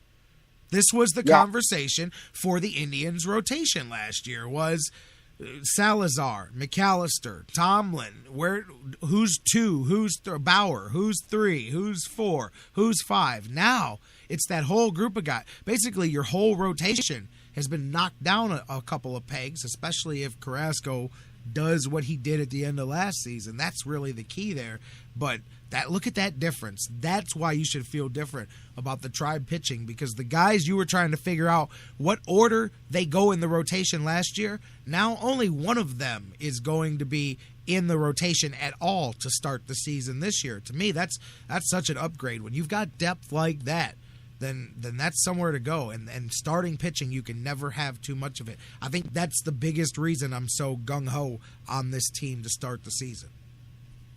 And the amazing thing is to have, and if these guys come through the way that we think that they could, you're talking about production that you're paying millions and billions of dollars less than other teams. There's other teams that are just forking out tons of money for a guy who might be a pretty decent third starter, whereas the entire Indians rotation from the Cy Young winner on down are all just making total bargain basement dollars, with the possible exception of Floyd, or even Floyd, really. You're just really saving a lot of money and be able to put that money towards the offense. And when you have such a limited budget as the Indians to get that much production per capita out of your rotation, that's just really amazing. And you just hope it just keeps going over the years. Keep getting some good, young, starting pitching talent, because that's the only way that a team like the Indians can compete. It is the only way, as we know. And you know what? Next time you and I talk, it'll be the first game. We'll be talking on game day, baby. We'll be talking on our first Indians game day of the season. Was it 3:05 next Tuesday against Cincinnati? And we'll be giving away the prize of the Tribe Trivia Challenge next Tuesday. Somebody is going to win this thing. You know what that means. We're down to it, man. Jeff Gorman. Now there's a lot at stake here, man. There's been some good questions. Dan Wismar, Mike Brandenberry, and Jonathan Knight, and now Jeff Gorman. You are the gatekeeper of question number 6 in our 2015 Tribe Trivia Challenge. Are you up for the challenge, my man? I am up for the ultimate challenge. You are. Ready? You think you got something good? You think you got something good? I got a good one. All right, man. Then here it is, guys. It's going to come to you courtesy of Jeff Gorman from Indians101.com. This is question number 6 in the Tribe Trivia Challenge. All you have to do is email your answer to thesportsfix@AOL.com. Give us your answer. You'll be entered. Remember, 10 questions, 10 days. I'll do all that in just a minute. Jeff, give us question number 6. Okay, what Cleveland Indian is the only manager to be traded for another manager, and who was he traded for? It only happens once in Major League Baseball history, a manager-for-manager trade. It involved the Indians, so who's the Indians manager and who's the manager he was traded for?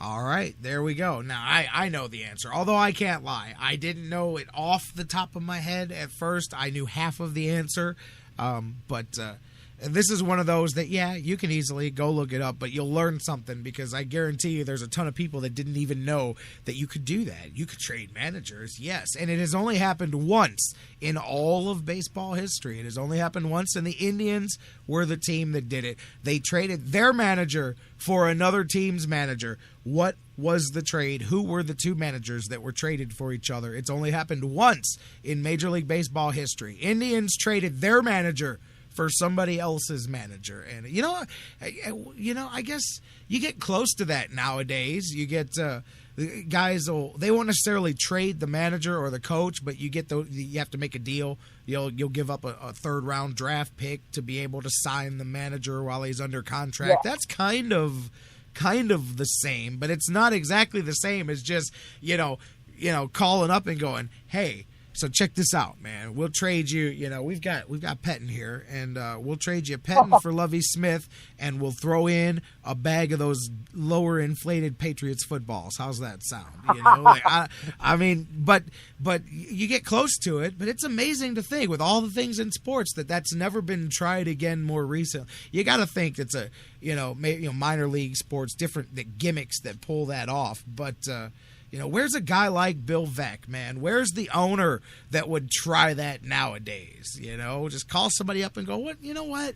We're in 4th place. You're in 4th place. I mean, we pay our manager almost the same amount of money. You want to do something different? You want to go do something different? But anyways, Indians, the only team to have been involved in a trade for managers.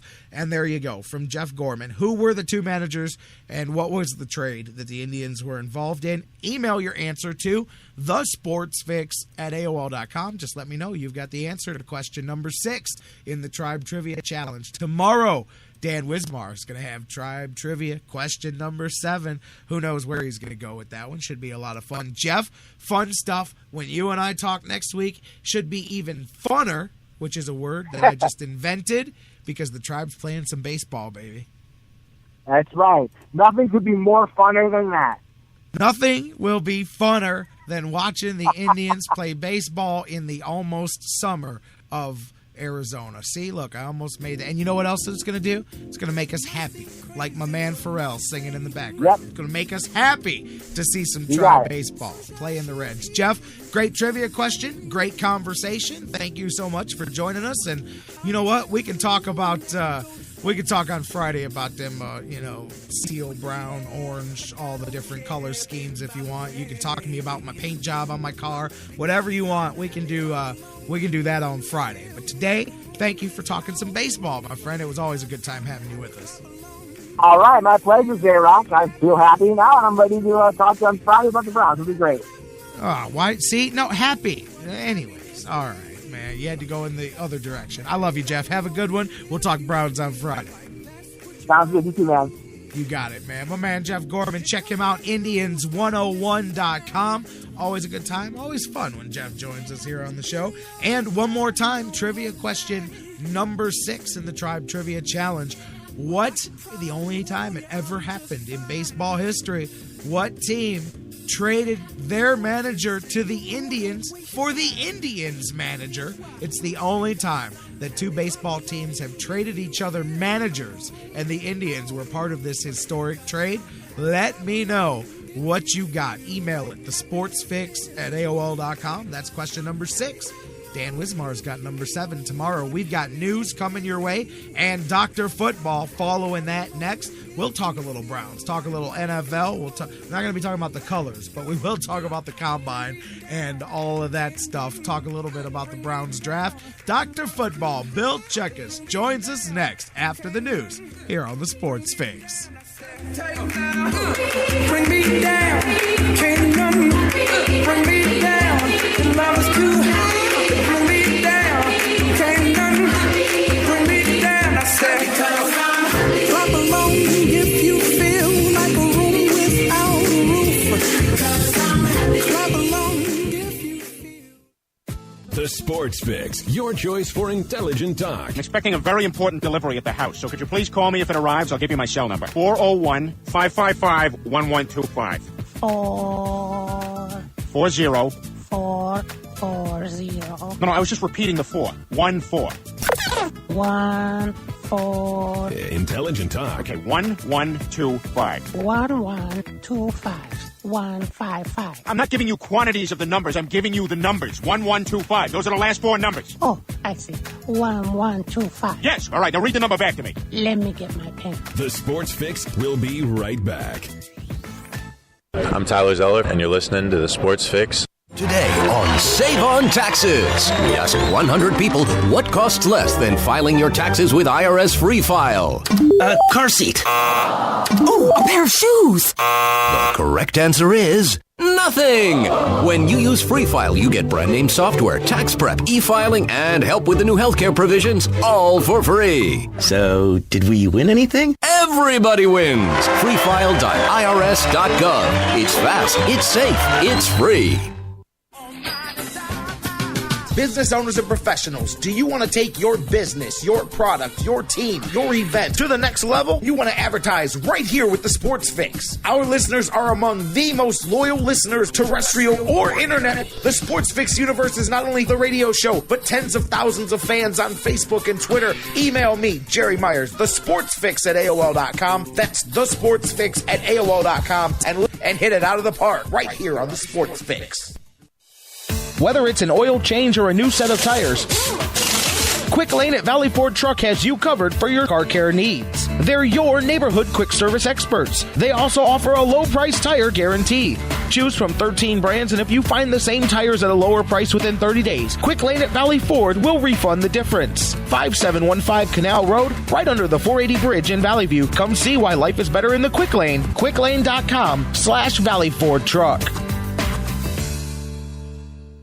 Portions of the Sports Fix brought to you by Harry Buffalo. Harry Buffalo, join the herd.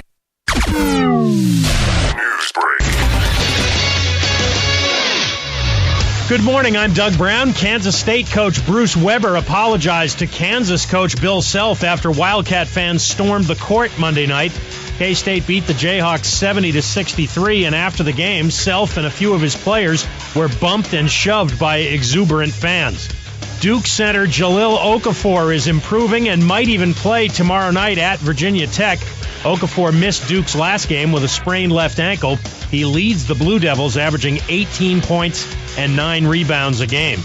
College basketball tonight, a doubleheader on ESPN starting at 7 Eastern with 5th-ranked Wisconsin at number 14 Maryland. That'll be followed by Texas A&M at 18th-ranked Arkansas. On ESPN2 at 7 Eastern, Texas at number 20 West Virginia.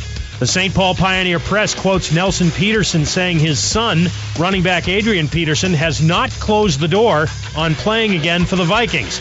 Peterson played only 1 game last season after allegations of child abuse. He can't be reinstated to the league until at least April 15th. Sports Center is brought to you by TrueCar. If you're in the market for a new car and want to have an amazing new experience buying it, you need to check out TrueCar. Save time, save money, and never overpay. Download the TrueCar app today. You're listening to the Sports Fix.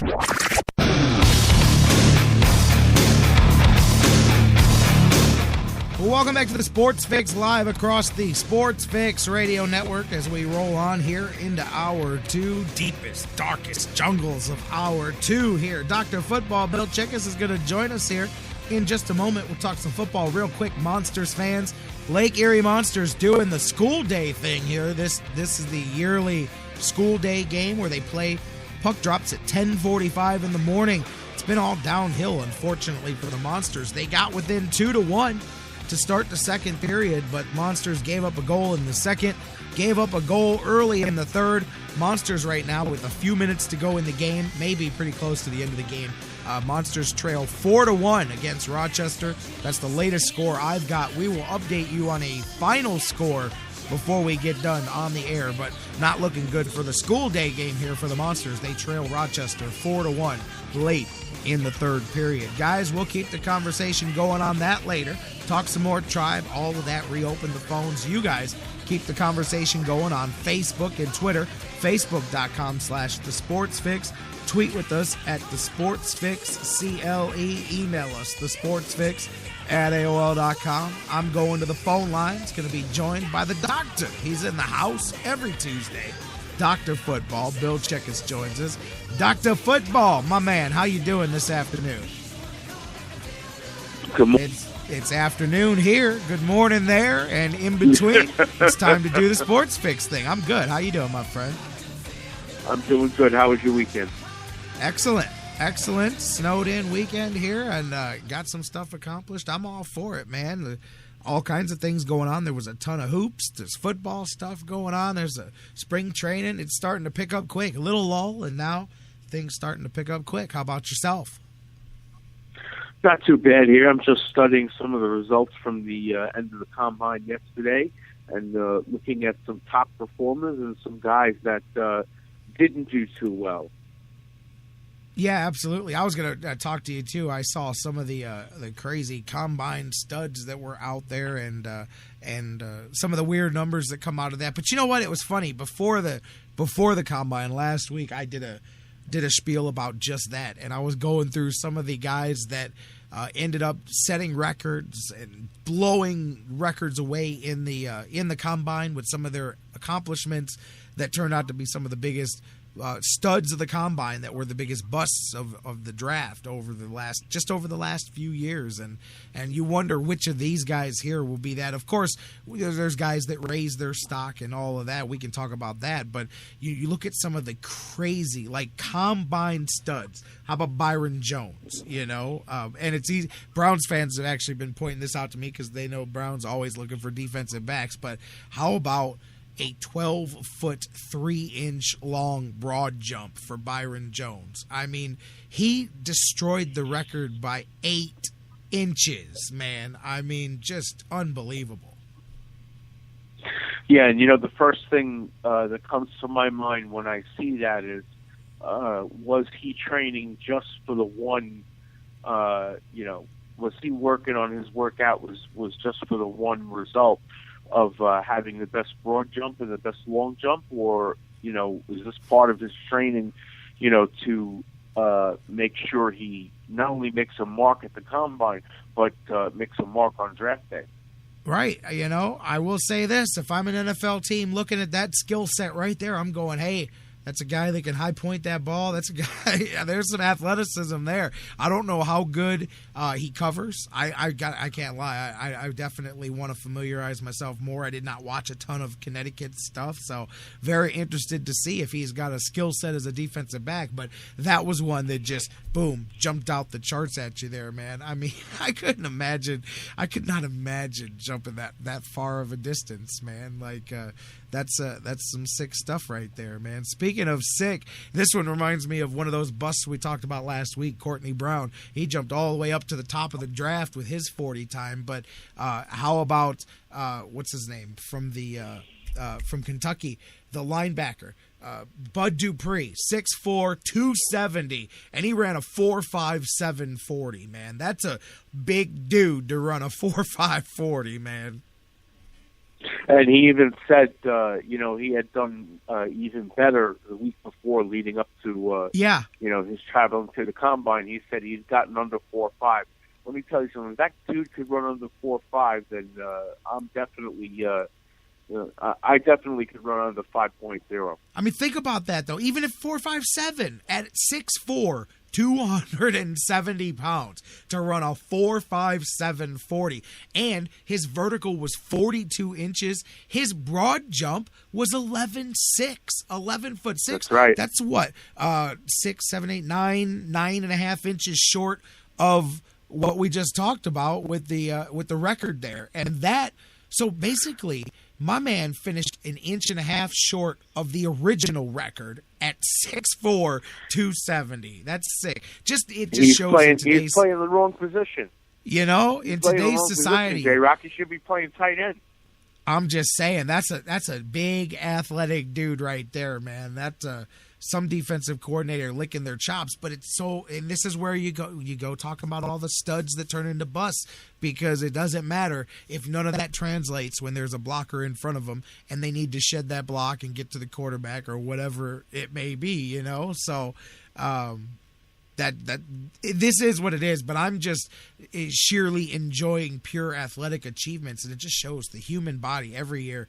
The human body, just the things it can do, the things it can stretch itself to physically, the limits and then passing it. Just sports records in general. When you look at the pole vault, all the records over the years in those track and field sports, you go, man, how could anybody ever? And then somebody does, and somebody tops it, you know. And you just go, man. I mean, could you imagine 10, 20 years ago? I think a combine would have imploded had somebody of that size put up those numbers. Now, he's just one of a bunch of guys that had a good combine. Yeah, and it's become a regular thing now the past 4, 5, 6 years, where we expect at least 3 or 4 eye-openers or jaw-droppers per the week.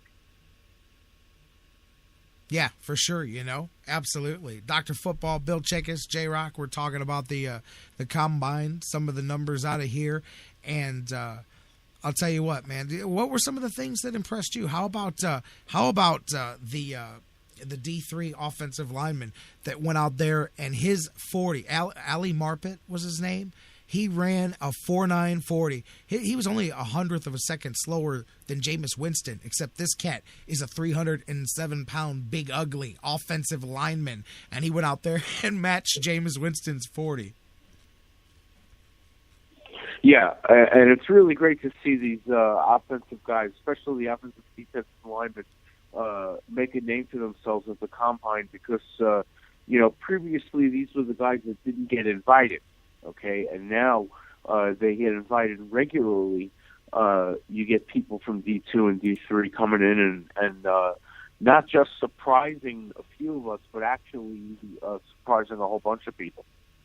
I'll tell you, man, looking at who, maybe looking past the studs, but looking at the guys, studs that are going to be at the top of the draft. Obviously, everybody's focus is on the quarterbacks. I don't know what your thought is, just looking even just at the main guys and then a couple of the secondary guys that may have increased their stock. I heard some good things coming out about Brett Hundley from some guys that were there that said he definitely asserted himself well. And, I mean, that's a guy that I would circle developmentally if I was a team like the Browns. If we're not going, and I don't want them to go top of the draft, if they're not going for this is a quarterback for now, top of the draft, if you're going to say we're going to go later, that's a guy I would entertain a lower draft pick. I mean, I don't know how low you can get Hundley. He probably won't fall past the 3rd or 4th round, but and he may rise faster than that. Who knows? But your thoughts on him, and who do you think came out better out of the combine, Winston or Mariota, as far as increasing their stock around the NFL? Oh, Mariota, no question. There are just more people putting up the red stop sign now with Jameis Winston. As much physical talent as he has, the off-the-field issues are scaring a lot of people, and that was the talk quite a bit around Indianapolis this past weekend, was how long before Winston gets himself into more trouble, and I'm not surprised, to be honest with you. I'm really not surprised. I got to tell you, man, I think, they're both going at the top of the draft, but I think the opposite. I think Winston came out of the combine answering some questions to some people, not to me. Just saying to some of the people there. I think he ends up going first. I think he's the first quarterback to go. And you know what? I wouldn't lie if I thought that, not saying this to take a shot, but things like Johnny Manziel's season last year. I'm just saying when guys look at that in general, not that they look at Mariota and say, oh, well, he's going to do that, but you add the hesitation of that style of quarterback over a bigger, more projectedly durable guy. I still think Winston ends up going first. But, either way, obviously they're coming off, boom, boom, off the top of the board. Well, and that's the thing, because after Winston and Mariota, there's a big drop-off. Even though Hundley is a good quarterback, he has some issues with awareness in the pocket, which keeps him from breaking into that top little bubble right there. Right. And I know Winston does do that well when he is in the game and when he's paying attention. The question is how long before there's an off-the-field issue. People are already using Johnny Manziel as an example of what not to do this year from last year, and people are saying that Winston falls into that package. I don't know yet. Let's see. Hopefully, he doesn't make those mistakes immediately right out of the box. For sure. I think Tampa, I think they go with Winston, man. Not only that, you've got, it's also, there's the local aspect. Not that that's a big part of it, but he played down there. You've got that, the fan enthusiasm, that kind of thing. Maybe you feel more of a comfort level for him. I don't know. But as you said, man, either way, those two are coming. And then the question mark comes in, especially with the Browns, because you're either going up to get one of those guys, which I really don't want. I'm not convinced that either of those is a sure thing. And if we're not going after a sure thing, I'd rather continue to make the rest of the team better. That's my whole thing. And if I was just a tiny bit more convinced on Winston, then and maybe Manziel and that stuff throws you off too. But it's either way. If you're not going there, then as you said, then you get into that next level. You've got guys like Hundley, who I mentioned, and Grayson and Petty and different guys. Where are you at on those guys, those middle? Like I said with Hundley, when I say Browns look at him, to me, I would look at him, I'm meaning developmental. I'm meaning as a guy that we are drafting just to go sit on the practice squad, to be the third guy, to go develop. We have got a coach whose job is to coach you all season long, and we're just going to let you sit and marinate. That's kind of what I'm thinking about a guy like Hundley. But that middle grouping, who do you like in there? Who do you think has some chances to have some real NFL potential? Oh, there's so many guys. Not that Hundley doesn't have the NFL potential; he really does. He has to work a little more on the snap and the drop back. The release is there. He's familiar with receivers running routes. It's just getting him into a flow. Getting him into a snap and release flow of the ball. There are two wide receivers here that I think are going to really go, somewhere in the top 16. I think Chris Conley stock from Georgia, he moved up a great deal with a very good 44.35 seconds. Had a very good vertical jump and a very good broad jump. Runs very good routes. And then Sammy Coates, the Auburn wide receiver, I really like him quite a bit. Some people compare him to Darius Hayward-Bay, but I don't really think so much he's a boom or bust candidate as some other people do. I think once he is in a team system, he's going to find a very easy workflow. And you're going to find that he's a very, very competent receiver to get into the game. And he also impressive broad jump, 10 feet 9 inches. Yeah, actually somebody that I've got as an outside, maybe a a sleeper candidate to be the Browns' choice at wide receiver if earlier. I may be nuts. You guys may point me out later. And hey, sometimes you get the easy ones wrong. I'm not a big Amari Cooper guy. I don't know. I don't know that he's the best wide receiver necessarily at the top of this, man. I like Kevin White a lot, and obviously everybody does now. He's one of those guys that made his stock a lot higher at the combine, but I like Parker out of Louisville too. That's another guy, 6'3". Yeah. He can go up and high point the ball. I like those guys, but right underneath there, I'm with you. Coates is especially if they can get him in round 2, perhaps. Depends. I don't know how many wide receivers will go out in the first round there, but he's right there. Speaking of those guys, another guy that I've got, and I'm curious where you think he goes in the draft, is out of Ohio State, Devin Smith. He's a guy that to me is boom or bust depending on what team he ends up with, because I could see his skill set. You end him up on a team like Philadelphia, and Chip Kelly he'll cut the top off of defenses with Devin Smith. Add him right in. He'd be a hell of a weapon for a team like that. And I know Browns fans run for the hills when you start talking about Buckeyes players, because traditionally it doesn't always work out, and everybody wants you to draft all the Buckeyes and all of that. But Devin Smith's one too, especially if you don't have to take him in the first round. Because my thing is I'm not against taking a first-round guy. I'm looking at this like Ray Farmer. Ray Farmer is against taking a first-round guy unless it's a I have to take this guy. So I just know that if Ray Farmer has his druthers, if he can get a top receiver in the second or third round, he would prefer to do it that way. And I'm wondering if Devin Smith, perhaps, I think he slipped a bit with his 40 at the combine, but like Dan and I were saying yesterday, he's going to pick that up in his pro day no matter anyway. So does Devin Smith fall into the second, third round? Where do you see Devin Smith ending up in this draft? Yeah, I do definitely see him coming around somewhere in the mid to low second round, possibly high third round. You're going to see a lot of guys. It's like when you run into the train station and you're late for the train. You're going to see a lot of guys who are already seated on the train as the doors are closing, and you're going to see a lot of guys who are running down that platform just to duck into that train just before the doors close. One guy, don't be surprised if his name climbs up the board. Florida State wide receiver Rashid Green. I didn't expect him to do as well as he did. 4.53, and he's really not a speed burner. He's a guy who makes very, very smooth cuts, and that's where he picks up his speed. But he had a great vertical jump, 36.5 inches this week, which is really surprising because he had never done well, at combine-like events before this.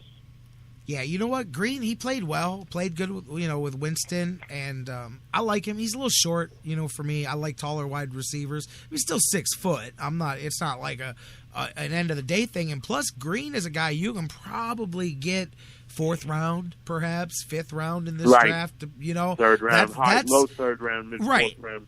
Yeah, he may have climbed up there into that 3rd round, 4th round area. But either way, that's a guy too. When I look at those, where I could see a guy like Ray Farmer perhaps targeting him as well. Somebody that perhaps lost some ground. I don't know your thoughts on it. Devin Funchess at the combine. Some people there was some talk about him. Perhaps the big question was what can he do at the NFL level, getting separation, and he was a 4.7 plus 40 here when he went the other day.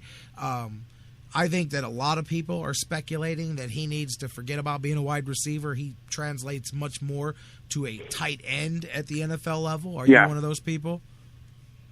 Yeah, he's a tweener. He's a guy who could be used as a slot receiver, but he's a tight end size guy. He fits a lot of different looks. He can jump into a lot of different schemes. Another guy really intrigued me, and I heard Brian Billick is very high on him also, is Dorial Green Beckham, who ran a 4.49, and he's 6'5" and 237. This is a big dude. Oh, I'm all about Green Beckham if it wasn't for the fact that we're drafting Josh Gordon all over again. And to be honest with you, if I'm the Browns, that's my thoughts exactly when that name comes up. if you say all I want is talent, I'm taking that cat because he looks like he's going to be a hell of a receiver at this level. But same time, I mean, because look, if that goes wrong and he ends up failing a drug test, and I'm not trying to project bad on the kid, but if it goes that way, then everybody's going, well, only the Browns would have been stupid enough to draft the guy. But if the Browns skip him and somebody else drafts him and he turns out to be an ideal player and never causes a problem, then the Browns were idiots for skipping the guy. So it feels like a damned if you do, damned if you don't kind of thing. But how does a team, the Browns right now, are dealing with a first-round pick in rehab, a second-round pick suspended from the league? So how can they justify taking a chance? Because if you do, I think you're getting one of the best high-reward guys in the draft at wide receiver in Green Beckham. Yeah, you're right, and I apologize. I got the dog going nuts in the background. I hear the dog. He loves my voice. I know what's up. Yeah, and he knows what's going on because he knows the golfers are on the second tee for Tuesday morning tee off, and he's letting them know, don't cross over into my space here. But I mean, talk to me about that. What do you think, man, about that right there on the field with Green Beckham, man? It's getting kicked out of one school and having trouble at another, and the pot and all. Yeah. That is Josh Gordon all over again. And I'm just saying, it would take a lot of guts, and I don't mind it, but it would take a lot of guts for the Browns to make that pick. I could see another team doing it. I just don't know if the Browns can justify doing it. Yeah, I don't know, and I don't know if they should at this point in time. They don't need to reach for talented guys. They don't seem to understand that they don't need to reach. They have a decent scouting system in place, and they should lean on it. They should use it a little more, and really, really take a hard look at some of these guys before they, spend the draft pick on them. And I know they do, but I think that coming into this draft, especially, they need to work a little harder this time because of some of the things that are hanging over them off season. What you're saying there too, and that's the thing when you look at like last year's draft. I go, man, I get the first round wrong. The rest of it you did really well, man. Sometimes it's hitting the ones off the tee that cause you some trouble there, and you don't have to reach. You've got two good draft picks here in the top 20 of the draft, and that's why I'm saying if you're not 100% convinced, if you don't have something that says, I have to go get Winston or Mariota, well, then you don't do it. And just keep getting some decent play. Me personally, I'd pull a wide out of this first round, or an offensive lineman, whatever. It could just be a general offensive lineman. But I'd be happy pulling that out of the first round of this draft, man. Or, if you want to go on the other line and get a defensive lineman, that's cool because there's a couple guys that I'm all for as well. But to me, that's it, man. Get a wide receiver. And it doesn't have to be Amari Cooper. Get one of the top 3 or 4 wide receivers in the first round, and get one of the top 2 or 3 offensive linemen. And I'm with that. That's a successful first round of the draft to me. Yeah, no question. And they could definitely improve defensive back as well. There are so many good prospects coming out at defensive back. Glenn Jacoby, a little slow for a cornerback at 4.64, but you could go for Senquez Golson, who had a really good, less than 4.5 40-yard dash. There's a bunch of great guys in this draft. Troy Hill, bunch of guys. Doran Grant, all good cornerbacks that can come Grant, out. I'm all about Grant. And make a difference on your team. Yeah. Grant's another former Buckeye there. I know the ones that don't like that. Okay, that's cool, but I would be all about it too. He was impressive there at the end. I'd love to continue. We can keep talking about this as we get closer. What are we, 6 weeks from the draft, something like that? April 30th is the NFL draft, so we've got a lot of time to get into it. I'd like to continue talking about it, but you know what? Before the draft comes free agency, my man. And matter of fact, I was going to ask you your thoughts. A couple of listeners have asked me in the last 24 hours or so my thoughts about perhaps a guy like Ted Ginn. There's been some talk. I know Pat McManaman over at ESPN wrote an article about it, I believe, too. But, he is out there. I don't know. Me, 2 years ago, I was big on, hey, go sign Ted Ginn as a free agent here. He's still got a little juice in the tank.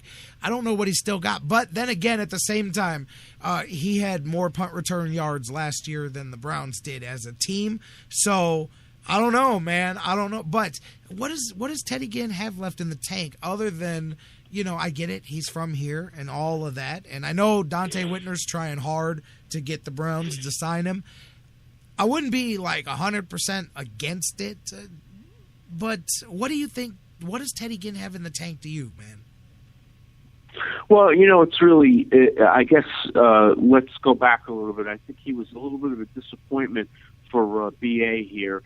He expected him to have a little more, I guess, a little more juice off the bench as a number 3 receiver. I mean, you saw him up front.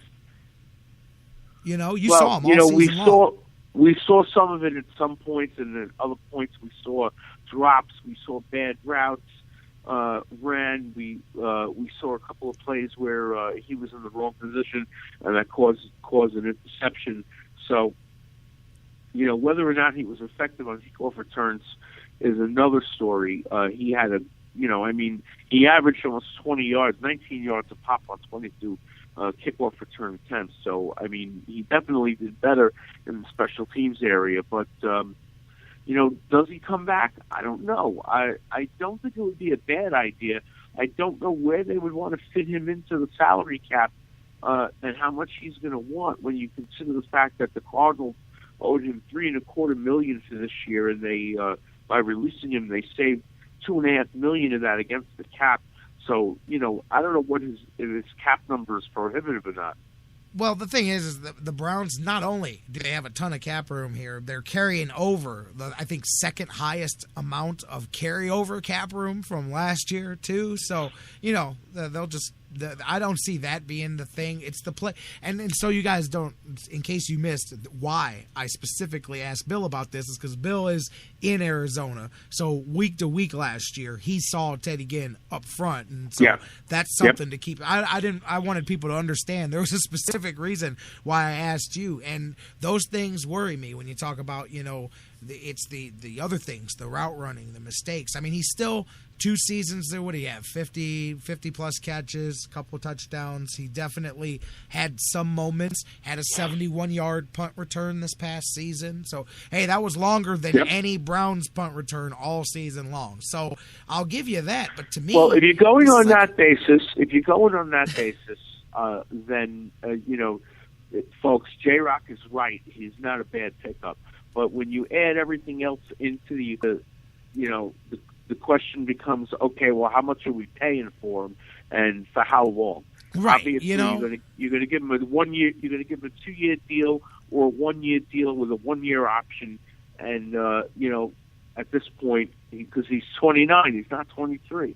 So obviously, he's on the downside of his best years, not the upside.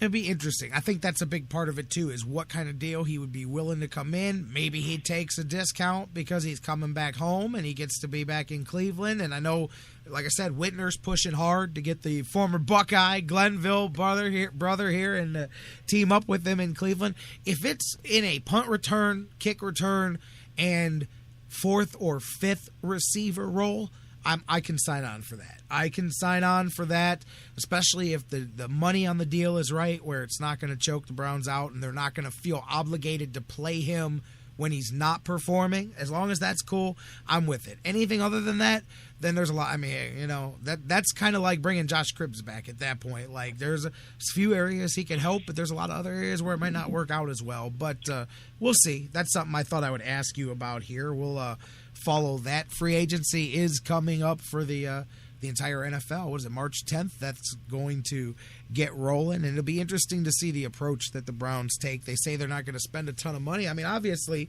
and you and I can start getting into this next week because we'll be right up against the brink of this thing with free agency starting. But obviously, quarterback is the position that everybody is focused at, and I can't tell you guys this officially. Like, I haven't been told this by the Browns, but I'm telling you, all of my little feelers around Berea just tell me that there is one person in Berea that would prefer that they bring Brian Hoyer back, and there's a bunch of other people that have moved on in a different direction. So I'm not saying that that's not going to happen, but I'm telling you, man, my gut and my people are telling me that the Browns are just not. The front office would really prefer not to do that again, because they look at it the opposite. Where everybody else looks at it as the problem may have been number 2, I think they look at it as the problem was number 6 was in the way. And whatever, I'm just telling you what I think about it. But anyways, I could be wrong. They could sit down and come to terms. I know they're supposed to talk again here late this week. I think they're supposed to sit down and talk again. But there's one person, and he happens to be the bald-headed. Unfortunately, all he can do is use the players that are given to him. He would definitely not be against bringing Mr. Hoyer back. But from what I'm hearing, the Browns front office is just really looking in other directions. And if there was a better direction, I'd be okay with it. I really would. I'd be fine with that. But when I look at what's there, I just go, man, it's not going to be any better. You might as well stay slightly consistent, because it's not going to get better. And if it's not going to get better, then just stay consistent until you find better. But that's me, and I'm curious what your thoughts are. Well, I hope they don't think that by revealing a new logo that it wipes the slate clean from last year, because that's certainly not the case. I do like the new orange, though. And it's the old orange, to be honest secondary with you. logo.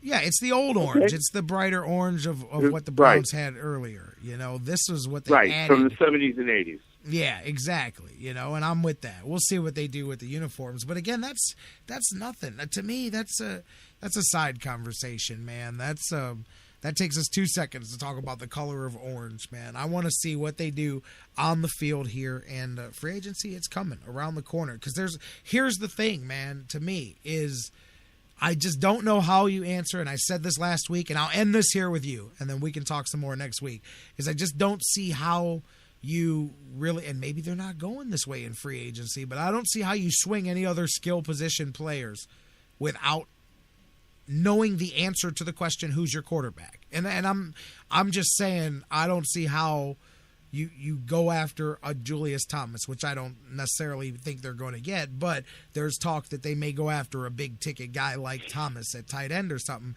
And to me, it doesn't get any further than, have you got a quarterback yet? Then I don't care how many zeros you put at the end of that check. So I would think they're going to move quickly in that direction. It burns my ass if they have truly decided to move on. Now, if you sit down with Brian Hoyer and you go, hey, this isn't going to work, he wants too much money. But last I heard, what he was asking was not some ridiculously prohibitive value, $6-7 million a year range for a couple of years. That's, hey, man, I don't know where you guys play in the NFL, but that's right about where it's going to be. You're not going to get Mark Sanchez a whole lot cheaper. You're not going to get any of these other guys cheaper. And even if you do, again, they're not better.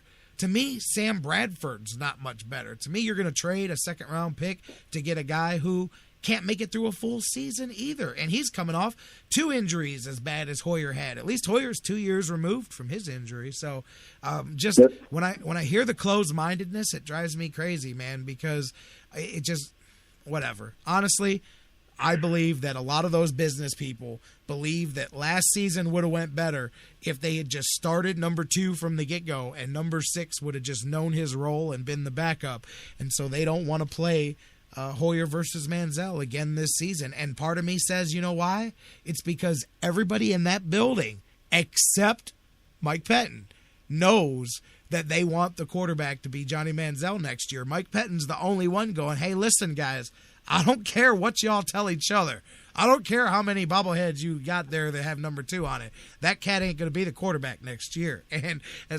But he's the only one. I'm telling you, I truly believe Jimmy Haslam goes to bed at night going, I know I can't say this out loud, but Johnny Manziel is going to lead us to the Super Bowl. I truly believe that they want to get their investment back. They want to cash in on that thing, man. And they're holding out hope against hope that he's going to win this job. And I think that's the direction they're going to go. But we won't know until we see it. 2 weeks away before they start signing free agents. We'll see what happens. Yeah, and that's the other thing. Thomas isn't the only big-ticket free agent out there. C.J. Spiller looks like he's going to be on the market as well. And let's face it, even though he brings his own set of problems wherever he goes, that's a guy that at least has more on the production side under his name, Yo, absolutely. Another guy, too, when we were talking about Teddy Ginn, I would much rather, if we're going for a free agent wide receiver, go get me Cecil Shorts. You want to bring a guy back to Cleveland? Go bring Cecil Shorts back. I know that, he's got to continue to develop as well, but I'll take that. I'll take that all day long. And he is on the opposite side of the young-old spectrum, compared to what you're bringing in with Ted Ginn. So that would be my suggestion, but I know he doesn't necessarily fill the return game role as much, but what is the role of Travis Benjamin going to be this season? Because he's going to be another year removed from his injury. Is he going to be your returner? Does he have that in him? I think that's a question the Browns need to answer there too, is what is Benjamin's role going to be this year? Is he going to be a full-time receiver? Is he going to be a full-time kick returner, a part-time receiver?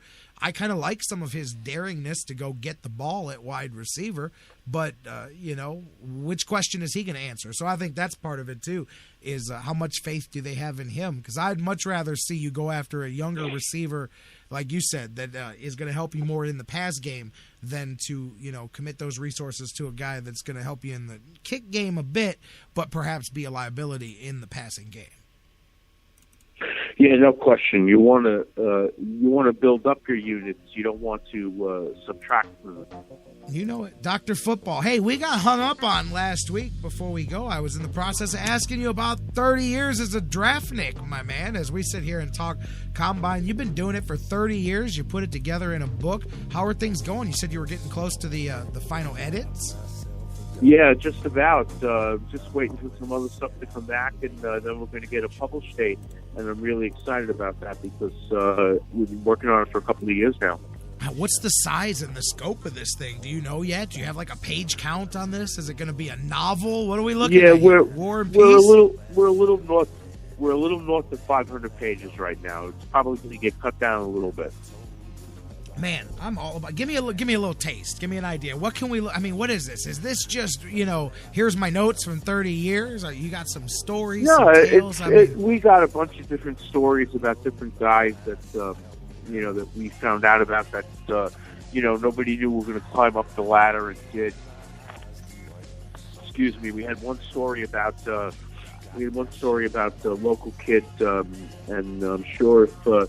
You look where I came from, there was a local kid that came out from North New Jersey a couple of years ago, and everybody said he was going to burn up the NFL at his position, but they knew that there was something false about what was going on with some of his recorded, shall we say, recorded benchmarks, and we knew they were, so to speak, chemically aided, and sure enough, that did take place. That did happen. That young gentleman was bumped a couple of times for substance abuse. Tell you what, man, I can't wait to get my hands on it and check it out, talk to you more about it as we get closer and have a release date on it. Dr. Football, always fun when you join us here on the Sports Fix, man, every Tuesday. And we're getting, next week we'll be a week away from free agency, so should be some interesting talk there. We'll see what happens, and I'm looking forward to it. Yeah, man, and we won't have to talk about the uniforms. Well, what else do we got? We've spent we've spent a whole 3.5 minutes on this show talking about the uniforms. So I think that's all we got until we get the actual uniforms. Then I got a funny feeling some people are going to go all apoplectic at that point when they see what happens. Dr. Football, Bill Chickus, thank April you very much. 14th. April 14th, the uniforms April 14th, April 14th will be an interesting day here in Cleveland. But we'll talk about that when it comes. Before then, a whole lot more to do. I'll see you next Tuesday, my friend. All right, man. You have a good week. Stay frosty and stay safe. Absolutely. My man, Dr. Football, Bill Chickus, he's with us every Tuesday. And for those of you out there that are riding the Ted Ginn bandwagon, man, hopefully that tempered you back a little bit. Go look at Teddy Ginn's receipt. I mean, seriously, if the Browns signed Ted Ginn, it would specifically have to be at the kick return role. I mean, that's the only place it fits. Ted Ginn last year had 14 receptions for 190 yards. I think Josh Gordon had more than that. I'm joking, but he wasn't a part of the pass game for a reason there in Arizona. And they had quarterback issues. They needed veteran receivers to step up. And he had one halfway decent game, I think, against Atlanta later in the season. Other than that, I mean, he only had 2 or 3 games where he caught more than one pass in the game. Had several where he didn't play at all in the pass game. And it is what it is. If he's coming in strictly a kick return, punt return type role, I could be with that. I could get with that. But I don't know, man. And then what do you do with Travis Benjamin? So I get the hometown grab of it. I know Dante Whitner's going to be pushing hard to get another Glenville Buckeye homeboy here. And I like Ted Ginn Jr. more 2 years ago than I do right now. But if you bring him in that light, then I'm with it, man. But if you expect him to do a whole lot more, I just think you're setting yourself up. You can't do that and then go, oh, that's one of the wide receivers we've brought in to improve the team. So, you're still going to need to go draft 1 or 2 and sign one here and refill that core. What about Miles Austin, too? That's another name that we'll talk about as we get closer to free agency. Do the Browns bring him back? I'll be honest, I don't necessarily see a reason why not. And if you do, there's a veteran wide receiver. How many veteran wide receivers can you have? I'm all about having some veterans on my team. You have too many veterans on your team, and you're slow and you're old. So you have to walk that line between veteran leadership and young horses on the football field. We'll talk about it more, guys, as we get closer. A lot of time to talk football. We're going to take a break, come back. Final score from the Q. We'll update it, Monsters fans. School day lessons learned weren't very good for the Monsters today. We'll wrap that up, preview the Cavaliers tonight. We'll see if we've got an update on Kendrick Perkins, set the stage for tomorrow, and so much more. Don't go anywhere. Final segment of The Fix coming up next.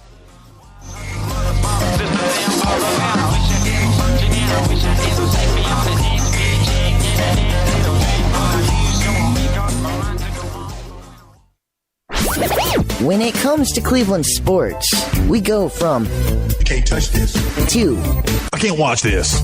So listen to The Fix. It's easier on the eyes. Guys, want to take just a second as we head into this break and remind you about the official business printing source of the Sports Fix, our friends at Signs and Ship. Signs and Ship, I'm telling you, Chris and Pam, they've taken care of me since day one, and they can do the same for you. Whether you're a small business that's already been established and you're looking to grow to that next level and expand your business, or perhaps you've got an idea that you just know is going to be a great business and you need to figure out how to brand it and how to promote it and put it out there, Signs and Ship is the place for you. If you need a logo, they can create one for you. They have a fantastic graphic designer. Business cards, signs, banners, yard signs, mobile advertising, anything you can think of that you need to promote your business, they've got it at Signs and Ship. The best thing about them, too, is each of their locations, whether it's the home base here in Elyria, Ohio that I work with, or their spots in Virginia, Florida, and Pennsylvania, it's all local sourced. Very important to me because we all understand that small business is the lifeblood of the community. So check them out, signsandship.com, or call Chris and Pam today, 440-323-6060, the home office in Elyria, Ohio. Signs and Ship, quality printing at affordable prices. Portions of the Sports Fix brought to you by Fantasy Jocks. Looking to upgrade your league trophy? Check out fantasyjocks.com for championship belts, rings, trophies, and more. Fantasy sports lovers, you put so much time, hard work, and effort into playing week to week that it quickly stops being a fantasy and starts getting real. Real time spent making real decisions, creating real victory. I'm the greatest man in the world! And when the smoke clears, you want to show off those victories with a real prize. I mean, a really real prize. Nobody does that like Fantasy Jocks. The crew over at Fantasy Jocks have beautiful, high-quality, and heavy-duty championship belts, rings, trophies, and so much more for all your fantasy sports needs. The trophy's 12 feet high, and it is glorious! Football, baseball, hoops, you name it, they have it. Plus, they have awesome draft kits and party supplies to make all your preseason activities the envy of everyone. If your league needs a ring, belt, or trophy, or you want to upgrade what you already have, there's literally only one place to go. If you're going to be a fantasy jock, do it right. It's mine, the most magnificent belt ever created, and it's mine. With America's fantasy sports superstore, fantasyjocks.com. What's your fantasy? Sports Fix listeners, like us on Facebook today. Facebook.com/The Sports Fix. Hey, everybody. Listen up.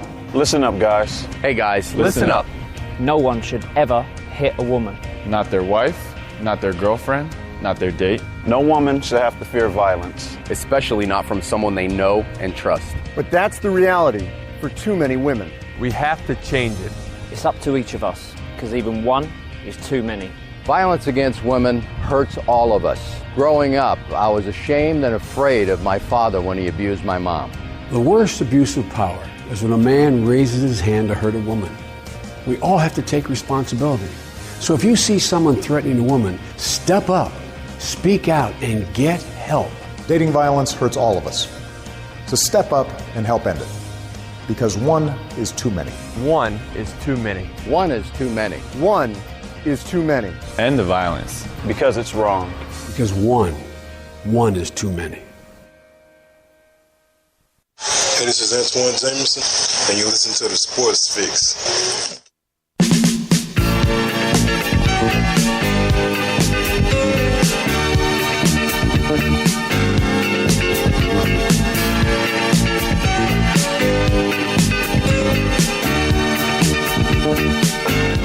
Welcome back to the Sports Fix as we wrap things up here for the day across the Sports Fix Radio Network. Thanks to Dr. Football, who was just with us. Bill Chickus, he's with us every Tuesday talking some NFL. Thanks to Jeff Gorman from Indians101.com. Earlier, we talked a lot of Tribe to start the show. Tomorrow, Dan Wismar will be in the house from the Cleveland fan. My man, Dan Wismar, tomorrow. Cannot wait. Still waiting to find out. As it stands now, it looks like it's going to be Thursday that Coach Waters joins us, but could be tomorrow. I'm waiting on some final clarification from Cleveland State, so looking forward to having Coach Waters. I'm waiting on some clarification for a couple of things, to be honest with you. At some point, we're going to have Coach Waters with us. John McMullen from the Sports Network will be here with us, tentatively scheduled to join us here tomorrow, but I've got to keep him in flux. It all depends on Coach Waters. Eddie Jansen from More Than a Fan Cleveland. We're going to make it all happen. We just don't know exactly when it's going to happen. Tomorrow, I know for a fact Dan Wismar will be in the house, and we can rock and roll from there. Doug Plagans of the Lake Erie Monsters may join us here tomorrow. I'm going to catch up with Doug in just a moment when we get off the air. Monsters, not a good day for them today as they fell. Gone final at the Q. 5-1. They fall to Rochester today in the school day game, as they do. That is the end of the Monsters' school day game for this season. Unfortunately, it just got worse in the third period. A couple of goals there late by Rochester. 5-1 final score. We'll talk to Doug about it and get the stage set for the Monsters as they try to take advantage. Gotta take advantage of this run of home games that they've got coming up. Beat some of these teams. Playoffs, well, we'll beat that horse into the ground over the next couple of weeks. Looking forward to having Doug joining us, too, tomorrow as well. Question 7 coming your way from Dan Wismar in the Tribe Trivia Challenge. Jeff Gorman dropped question 6 earlier today. And should I repeat it for you guys? Maybe you should have to go back and re-listen to Jeff Gorman ask the question here. Now, Indians were involved in a bit of history. They are the only team in baseball history to have traded their manager. It's the only time it's ever happened. Who did the Indians trade their manager for another manager? Who were the two managers involved? Talk to me about that. Answer me at thesportsfix@AOL.com. Question number 6. Answer number 6. Email it. thesportsfix@AOL.com. You're in. 10 questions, 10 days. Only one person can win. Who is going to answer the most correctly in the Tribe Trivia Challenge? Can't wait to see what Dan Wismar's got dug up for question number 7 coming your way here tomorrow. Remember, it ends on Monday, so you guys got to get in and you got to go back and listen to the other ones because it's going to take, well, I can't tell you the number, but it's going to take more than one to win. I can tell you that so far. And still, nobody has every question right. Nobody that's answered every question has got every question right. I'm just going to put that out there. So you do still have hope, and you still got a couple of days to work on that. Tribe Trivia Challenge rolling on here on the Sports Fix. Speaking of rolling on, Cavaliers tonight, they're going to do that. Still waiting to find out. It's still up in the air whether we may see. And you know what? When you get later in the day like this, it gets less likely. But a guy like Kendrick Perkins can really, he's a veteran. He can drop a few minutes in there no matter what. So whether he plays tonight or not, I really think is one of those true kind of game time decisions here. Whether he gets in or not, can run a few of the more basic sets with the Cavaliers as they get ready to take on the Pistons. Cavaliers looking to continue their red hot streak since the team was put back together. January 15th, since that point, Cavaliers have trailed for about 180 minutes the whole time. They're 16-2, best in the NBA in that run. During that stretch, they lead the league with a 48% shooting percentage. Yep, they're making half their shots, and they're averaging 109 points per game. Before that, they were averaging 99. They're literally averaging 10 points a game more and shooting about 4% a game better as a team than they were for the rest of the season before that. And besides that, they're winning those games. In this run, 16 of 18, looking for 17 of 19 here. They've won those games by an average of 15 points per game. Not one blowout. That's 15. They're averaging a blowout each and every night. The Cavs have just been red hot. Can they keep that going? Perkins out there would be a nice one. As Sean Marion, as we mentioned earlier, will definitely be out the next 2 weeks at least, as he's got a strained hip. He had an MRI done this morning. Cavaliers, 10 of the last 11 games against sub-500 teams they've won. Earlier in the season, they were only 11-8 against those same teams, just barely beating the 500 teams at a 500 clip. Since the Cavs have gotten hot, they've also done what good teams do, which is beat the bad teams. They've won 10 out of 11 against teams that are under 500. Pistons are coming in here, man, they're tough. Pistons they're in a tough stretch. They've had a tough season. They've reshook up their roster here at the trade deadline. A few changes for them there. Tayshaun Prince coming back home, by the way. How about that? And Pistons are still a good young team over there. They're still only about 10 games under 500, 23-33 at this point. Pistons are a good young team, and as I said, they're in transition, having made some of those trades there. I like, by the way, getting to Tayshaun Prince to come back home there. That's a veteran guy. He's still got a little bit of gas in the tank, not a ton, but Cavaliers need to go out here, take care of this one on the road from the Palace of Auburn Hills. 7:30 tip tonight. Whether you've got Perkins or not, go out here and take care of it. Continue to beat these teams and get yourself set up, as the Cavaliers will then come back home, I believe. We're back home for Thursday. Cavaliers unveiling in the team shop. You can buy for the first time the Navy uniforms for every player on the team. They've got it's Navy Night, they're calling it. They're going to launch the Navy in the team store. The team's going to wear those Navy uniforms that they wore earlier in the season on opening night. It's a big marketing explosion. Cavs look to make some money Thursday night. They picked a good game, too. Golden State. It's going to be a packed house TNT game, and they're going to try to sell some jerseys to you guys. But seriously, they're going to unlaunch that whole line of gear for everybody, and it's going to be a Navy out. They want everybody wearing Navy in the building as they try to get that cool TV atmosphere. That's going to be a hell of a game. You almost hate to look past this because you do got to take care of the Pistons, but man, that's going to be a hell of a game on Thursday. You got your national TNT audience, 8 p.m. tip-off, Golden State Cavs, potential down the road preview. Can't wait, but you got to take care of the Pistons first.